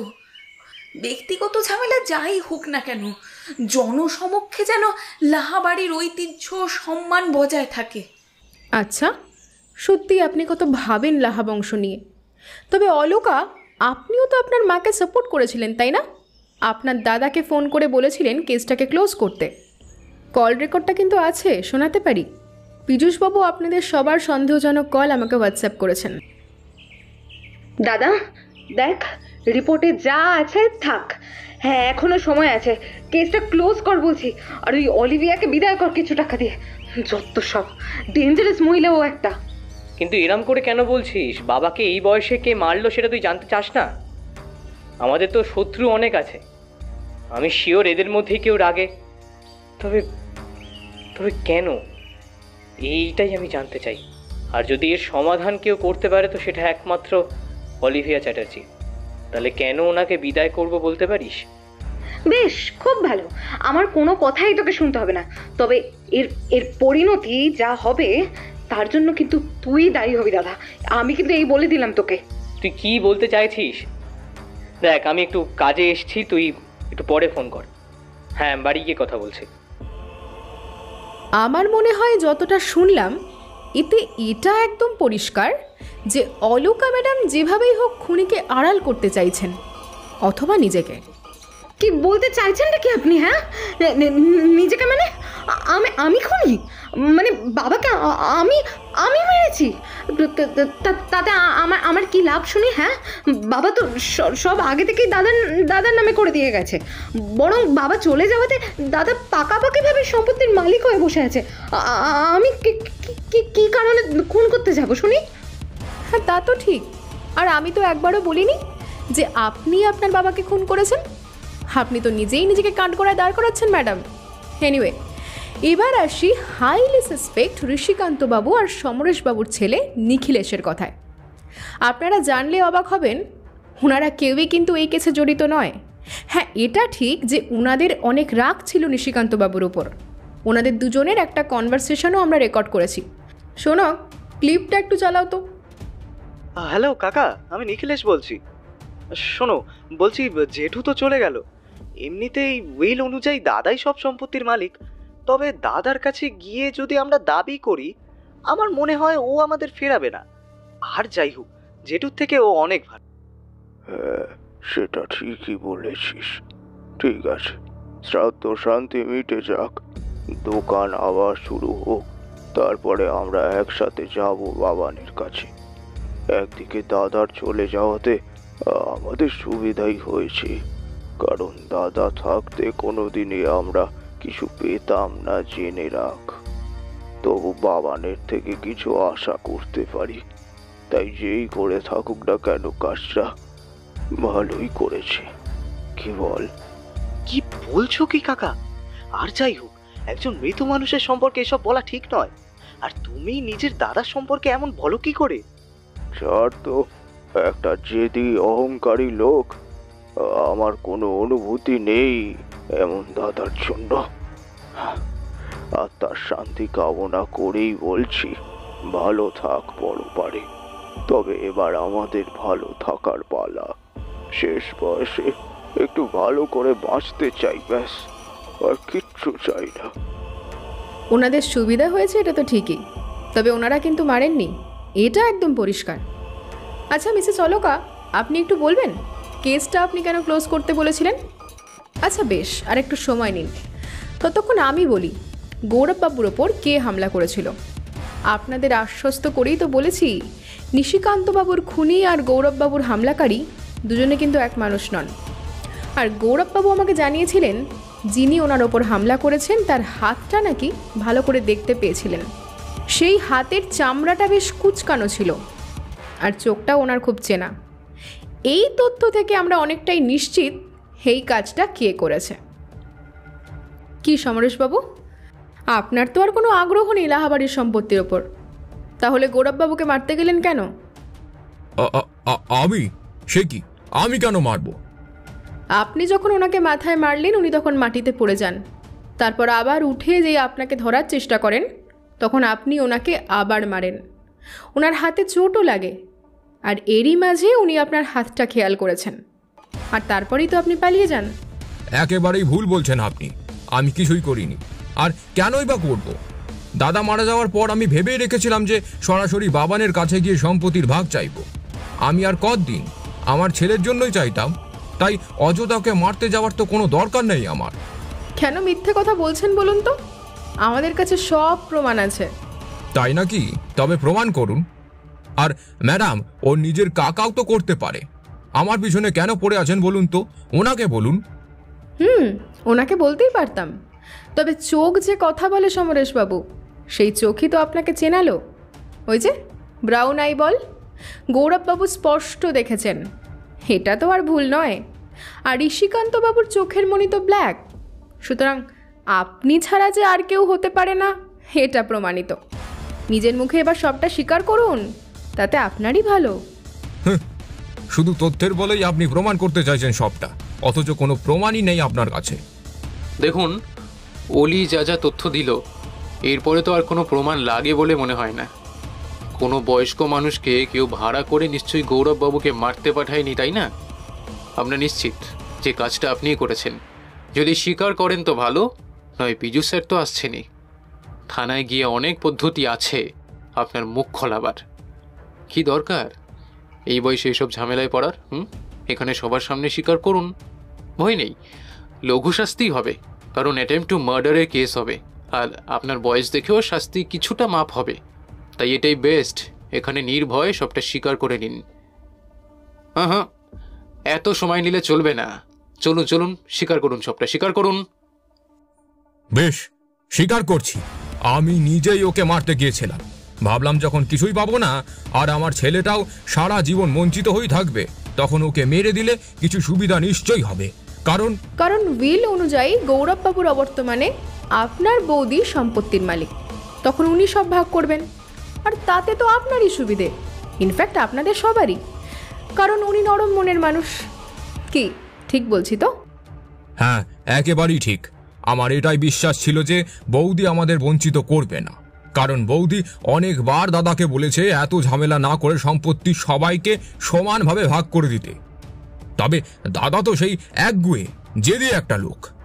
এই তথ্য আপনি জেনেছেন উকিলবাবুর কাছে গিয়ে, আর সবাইকে নিজে ফোন করে জানিয়েও দিয়েছেন। তারপরে তো প্ল্যানটা করে। তবে ওভাবে রাস্তায় কেউ মারতে যায়? বড্ড কাঁচা কাজ করলেন আপনি। গৌরব এতক্ষণ চুপ করে শুনছিল, এবার বলে উঠল, লাঠির আঘাতটা বড্ড আস্তে হয়ে গেছিল কাকা, দুদিনেই সেরে উঠেছি। তোমার হাতে একেবারেই জোর নেই। ভাবলে কি করে দুর্বল হাত দিয়ে আমাকে মারবে? কোনো গুন্ডা ভাড়া করলে তাও হয়তো কাজে দিত। সারা জীবন বাবাকে অনেক জ্বালিয়েছ, এখন আমাকেও মারতে চাইলে তো? আমার মাথা কাজ করছিল না বাবান, তাই রাগের মাথায় তুই আমায় ক্ষমা করে দে বাবা। দয়া করে এই বয়সে জেলে পাঠাস না, আমি হাত জোর করছি তোর কাছে। এরপরেও কি তোমার ক্ষমা হয় কাকা? শাস্তি তুমি পাবেই। একদম ঠিক। আপনার ভাইপো, যাকে আপনি জন্মাতে দেখেছেন আপনার ছেলের মতো, তাকে নাকি আপনি মারতে চাইলেন, তাও সম্পত্তির লোভে? ছি ছি ছি ছি, আপনার উচিত শাস্তি প্রাপ্য। আমিও এতে সহমত সৌনক। তাহলে অ্যাটেম্প টু মার্ডার কেসটা এখানেই সলভ হলো। এবার আসি আসল কেসে। তো মিসেস অলকা, আপনি তো অনেক সময় পেলেন, এবার একটু বলে ফেলুন সবটা। গৌরববাবু, আপনাকে জানিয়ে দিই, এখানে কিন্তু আপনার কাকারা পিসিরা কেউই আপনার বাবার খুনি নয়। খুনি একেবারেই আপনার প্রিয়জন, সবচেয়ে কাছের মানুষ। অলকা, আপনার দাদাকে সবটা গুছিয়ে বলুন, ওনার বুঝতে সুবিধে হবে। কিন্তু আমি তো কিছুই করিনি। আপনি এখনও মিথ্যে কথা বলছেন? তাহলে কেসটা ক্লোজ করতে চাইছেন কেন? খুনিকে বা আড়াল করতেই বা চাইছেন কেন? কাকে বাঁচাতে চাইছেন? আর আমাকেই বা হুমকি কেন দিয়েছিলেন চিঠি পাঠিয়ে? কি, আপনাকে অলকা চিঠি পাঠিয়ে হুমকি দিয়েছে? শুধুই কি তাই, আমার বাড়িতে ঢিল ছোড়া হয়েছিল বেশ কয়েকটা, আর তাতে আমার মাথায়ও চোট লেগেছিল। আপনি তো দেখেছেন সেদিন ব্যান্ডেড ছিল আমার মাথায়। আপনাকে বলে তো কোনো কাজ হয়নি, তাই ভেবেছিলেন এইভাবে আমাকে থামাবেন। মাথায় চোটটা লাগার পরই দেখলাম একটা ঢিলের সাথে কাগজ বাঁধা। কাগজটা খুলে দেখি লেখা আছে, লাহাবাড়ির কেচ্ছায় কেউ জড়াবেন না, ফল কিন্তু ভালো হবে না। আজ ঢিল খেলেন, পরে আবার লাঠি খাবেন। উনি ভেবেছিলেন অলিভিয়া চ্যাটার্জি এসব ঠুনকো হুমকিতে একেবারে ভয় পেয়ে পিছনে সরে যাবে। ওনার অবশ্য কোনো দোষ নেই, উনি কি আর আমাকে চেনেন? আপনাদের কাছে কি প্রমাণ আছে শুনি? হ্যাঁ, যে যে এইসব আমি করিয়েছি? কি প্রমাণ আছে দেখেন আমায়। অলি একটা পুজোর ফর্দ আর সেই হুমকি দেওয়া চিরকুটটা দেখিয়ে বলল, দেখুন তো হাতের লেখাটা ম্যাচ করছে কিনা। অলকার আর কিছুই বলার ছিল না, ফর্দটা ওরই লেখা। এই ফর্দটা আমাকে গৌরববাবুই দিয়েছিলেন। ওনাকে ফোন করে আমি অলকা আর সুলেখা দুজনের হাতের লেখাই চেয়েছিলাম। কেন জানি না, প্রথম থেকে ওনাদেরকে আমার সন্দেহ হয়েছে। ঠিক তাই, মিসেস অলকার লেখাটাই ম্যাচ করলো। তাহলে এবার তো প্রমাণিত যে অলকা দেবী কেসটা যেভাবেই হোক ক্লোজ করে নিজেকে বাঁচাতে চেয়েছিলেন। এবার উনি খুনটা করেছেন নাকি অন্য কেউ, সেটা উনি নিজের মুখেই বলুক।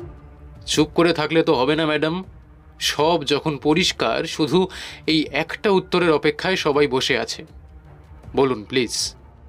আশাপূর্ণা হঠাৎই বলে উঠলেন, আমি বলছি, ওকে আর কাঠগড়ায় দাঁড় করাবেন না দয়া করে। ও কিচ্ছু করেনি। মা, তুমি চুপ করো প্লিজ, তুমি চুপ করো, এইসব বলো না, চুপ করো তুমি। মা কি কখনো মেয়ের বিপদ দেখে চুপ থাকতে পারে? ঠিক যেমন আপনি মাকে রক্ষা করে গেছেন। মিসেস আশাপূর্ণা লাহা, আমি তো জানি আপনার মেয়ে কিছুই করেননি, কারণ খুনটা তো আপনি করেছেন, তাই না? তাই আপনাকে বাঁচাতে চেয়েছিলেন উনি। আর এটাই তো স্বাভাবিক, আপনি যে মা। আর এই কেসটা তো আসলে পুরোটাই তথ্য নির্ভর, প্রমাণের জন্য আমরা তেমন কিছুই পাইনি। তবে এই তথ্যগুলোই যথেষ্ট এই কেসটা সলভ করার জন্য। এই যেমন ফোন কলগুলো, আপনাদের কথোপকথন। আর মিসেস লাহা, আপনার ননদরা যেভাবে আপনার প্রশংসা করলেন, নিশিকান্ত বাবুর প্রতি আপনার যা ভালোবাসার কথা বললেন, তাতে কেন জানি না আমার এটাই মনে হয়েছিল যে আপনার এই ভালোবাসাটাও সাসপেক্ট লিস্টে রাখা উচিত। আর অলকা ম্যাডাম, আমার ঘরে ঢিল ছুঁড়ে হুমকি দিয়ে আপনি আরও আগেই আমাকে কেসটা সহজ করে দিয়েছেন।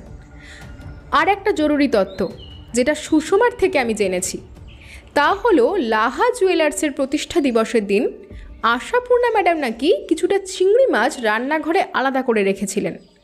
সেটা সুষমাকে দেখে নেওয়ায় উনি বলেছিলেন পরের দিন নাকি চিংড়ির মালাইকারি বানাবেন।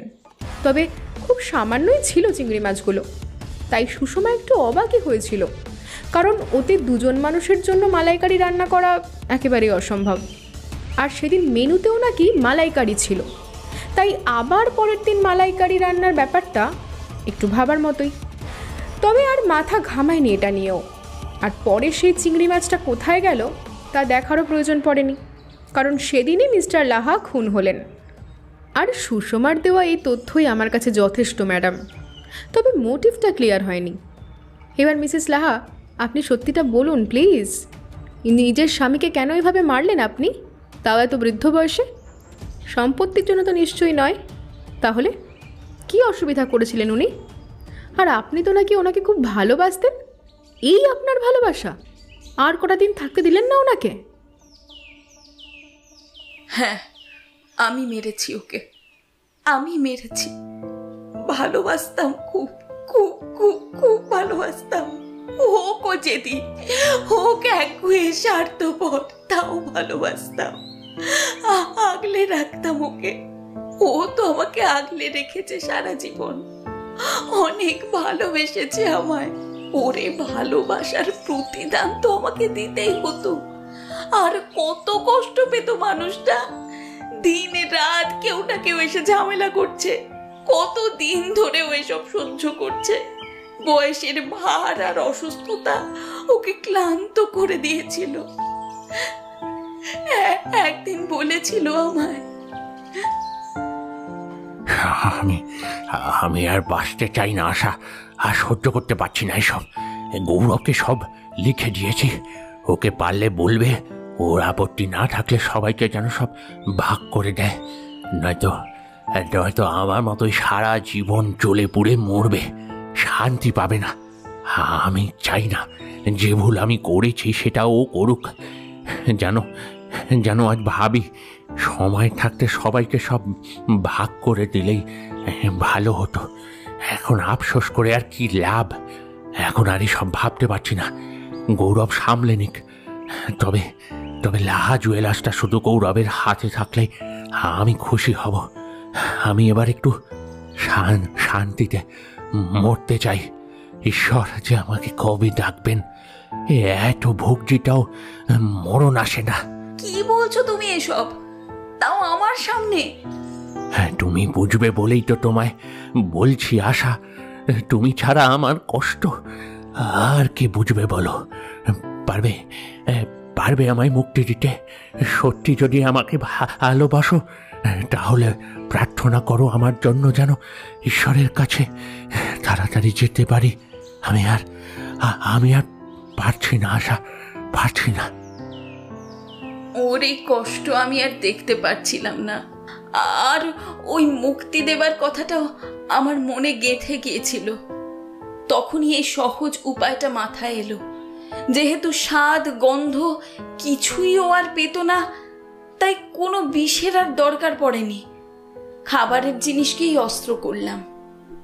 আর চিংড়ির থেকে ভয়ঙ্কর আর কি বা হতে পারে? আমি একটা সিনেমায় দেখেছিলাম কিভাবে চিংড়ির থেকে অ্যালার্জি হয়ে শ্বাসকষ্ট শুরু হয়, এমনকি হসপিটালেও যেতে হয়। ঠিক সময় ট্রিটমেন্ট না হলে মৃত্যুও হতে পারে। সেই মতোই সবটা প্ল্যান করলাম। ইচ্ছে করেই মেনুতে চিংড়ি মাছ রাখলাম। যাতে কাজটা করতে সুবিধা হয়। সেদিন সুষমা যখন রান্নাঘরে বাটিতে রাখা চিংড়ি মাছগুলো দেখে নিল, তখন ওকেও খুব সহজেই সবটা বুঝিয়ে দিলাম। কোনো অসুবিধাই হয়নি, সবার অজান্তেই চিংড়ি মাছটা পেস্ট করে ওর খাবারের থালায় রাখা ডালের বাটিতে পেস্টটা ভালো করে চামচ দিয়ে গুলে মিশিয়ে দিলাম। আর তারপর খাবারটা দিতে গেলাম। একটাই ভুল হয়েছিল আমার, মিক্সিটা ধুতে ভুলে গিয়েছিলাম। ওর ঘরে গিয়ে কিছুক্ষণ বসলাম, তবে ও বলল একটু পরে খাবে। তারপর আমার কি মনে হলো, আমি ওখান থেকে চলে গেলাম। মনে হলো এই দৃশ্য আমি দেখতে পারবো না। ঈশ্বরকে স্মরণ করলাম, ওর জন্য শান্তি কামনা করলাম। আর তারপর কিছুক্ষণ পরেই খবরটা পেলাম। বুক ফেটে গিয়েছিল আমার।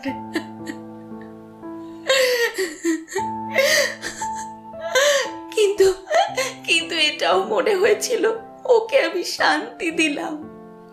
এরপর রান্নাঘরে গিয়েছিলাম বোধহয় অলোকার মেয়ের দুধ গরম করতে। তখনই মনে পড়লো মিক্সিটা ধোয়া হয়নি। তবে তবে কি অদ্ভুত, দেখলাম মিক্সি ধুয়ে তাকে রাখা ছিল।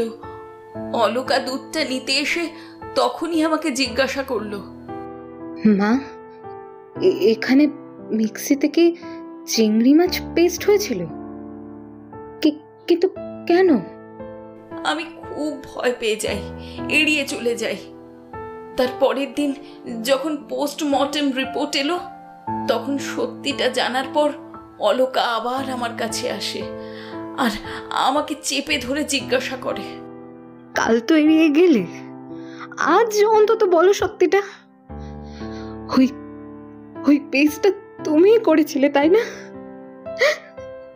বলো মা, বলো, তুমিই করেছিলে, তাই না?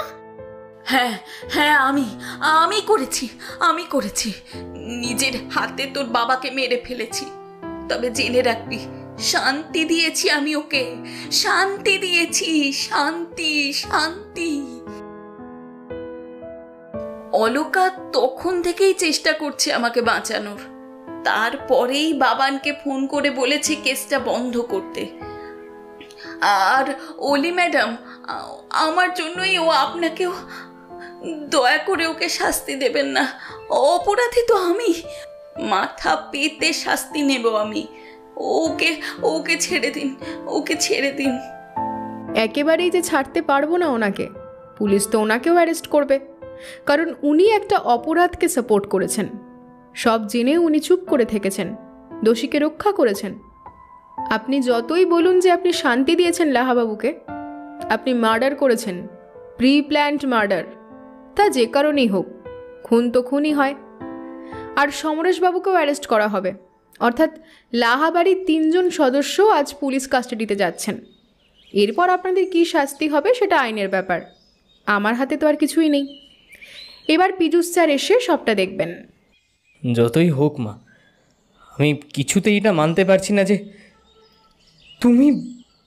তুমি বাবাকে, সে কিনা তুমি জেলে যাবে মা। এটা আমি কি করে মেনে নেবো বলো তো? আর অলোকা, তুই মাকে সাপোর্ট করেছিস, তো লজ্জা করলো না? কি করে, আমি জাস্ট বিশ্বাস করতে পারছি না, এতটা অসহায় লাগছে। সত্যিটা সবসময় এরকম কঠোর হয় গৌরববাবু, নিজেকে সামলে নিন। আর সরি, আপনাদের সবাইকে আমি অনেক বিরক্ত করেছি, তবে আর নয়, আমার কাজ এখানেই শেষ। আপনারা এখন আসতে পারেন। পীযূষ স্যার এলেই আমরা চলে যাব। তবে শেষে একটাই কথা বলবো, সম্পত্তি, টাকা পয়সা, জমি, দোকান এসব যতদিন বেঁচে আছেন ততদিন কিছুই তো আর নিয়ে যেতে পারবেন না। তবে কেন এত ঝগড়া, ঝামেলা, দ্বন্দ্ব? জানি আমার বলাতে কারোর কিছু যায় আসে না, তবু বলছি, কথাটা একবার ভেবে দেখবেন। ইন্সপেক্টর পীযূষ কিছুক্ষণের মধ্যেই চলে এলেন। Thank you so much sir, আপনার হেল্প ছাড়া এত তাড়াতাড়ি আমি কেসটা সলভ করতে পারতাম না। Most welcome madam. আর এটা তো আমাদের কর্তব্য, তাই না? আর আপনার বুদ্ধিকেও স্যালুট। হ্যাঁ, mind blowing job. Thank you sir. এবার আপনি আপনার কাজ করুন, আমরা চললাম। শোনক, আমাদের কাজ শেষ, চলো লেটস গো। বাড়ি ফেরার পথে সৌনক বলল, আমিও তোমাকে স্যালুট জানাই Oli. What a genius and intelligent lady you are. শুধু তথ্যের জোরে আর স্বীকারোক্তিতে case solve. Wow, hats off. তোমার সাথে থাকতে পেরে আমিও একটু প্রাউড ফিল করছি। আমিও তো লাকি তোমার মতো বন্ধু পেয়ে। তোমার সাহায্য না পেলে আমি কি এভাবে ঠিক করে কাজ করতে পারতাম? আমাদের জুটি এভাবেই হিট থাকুক।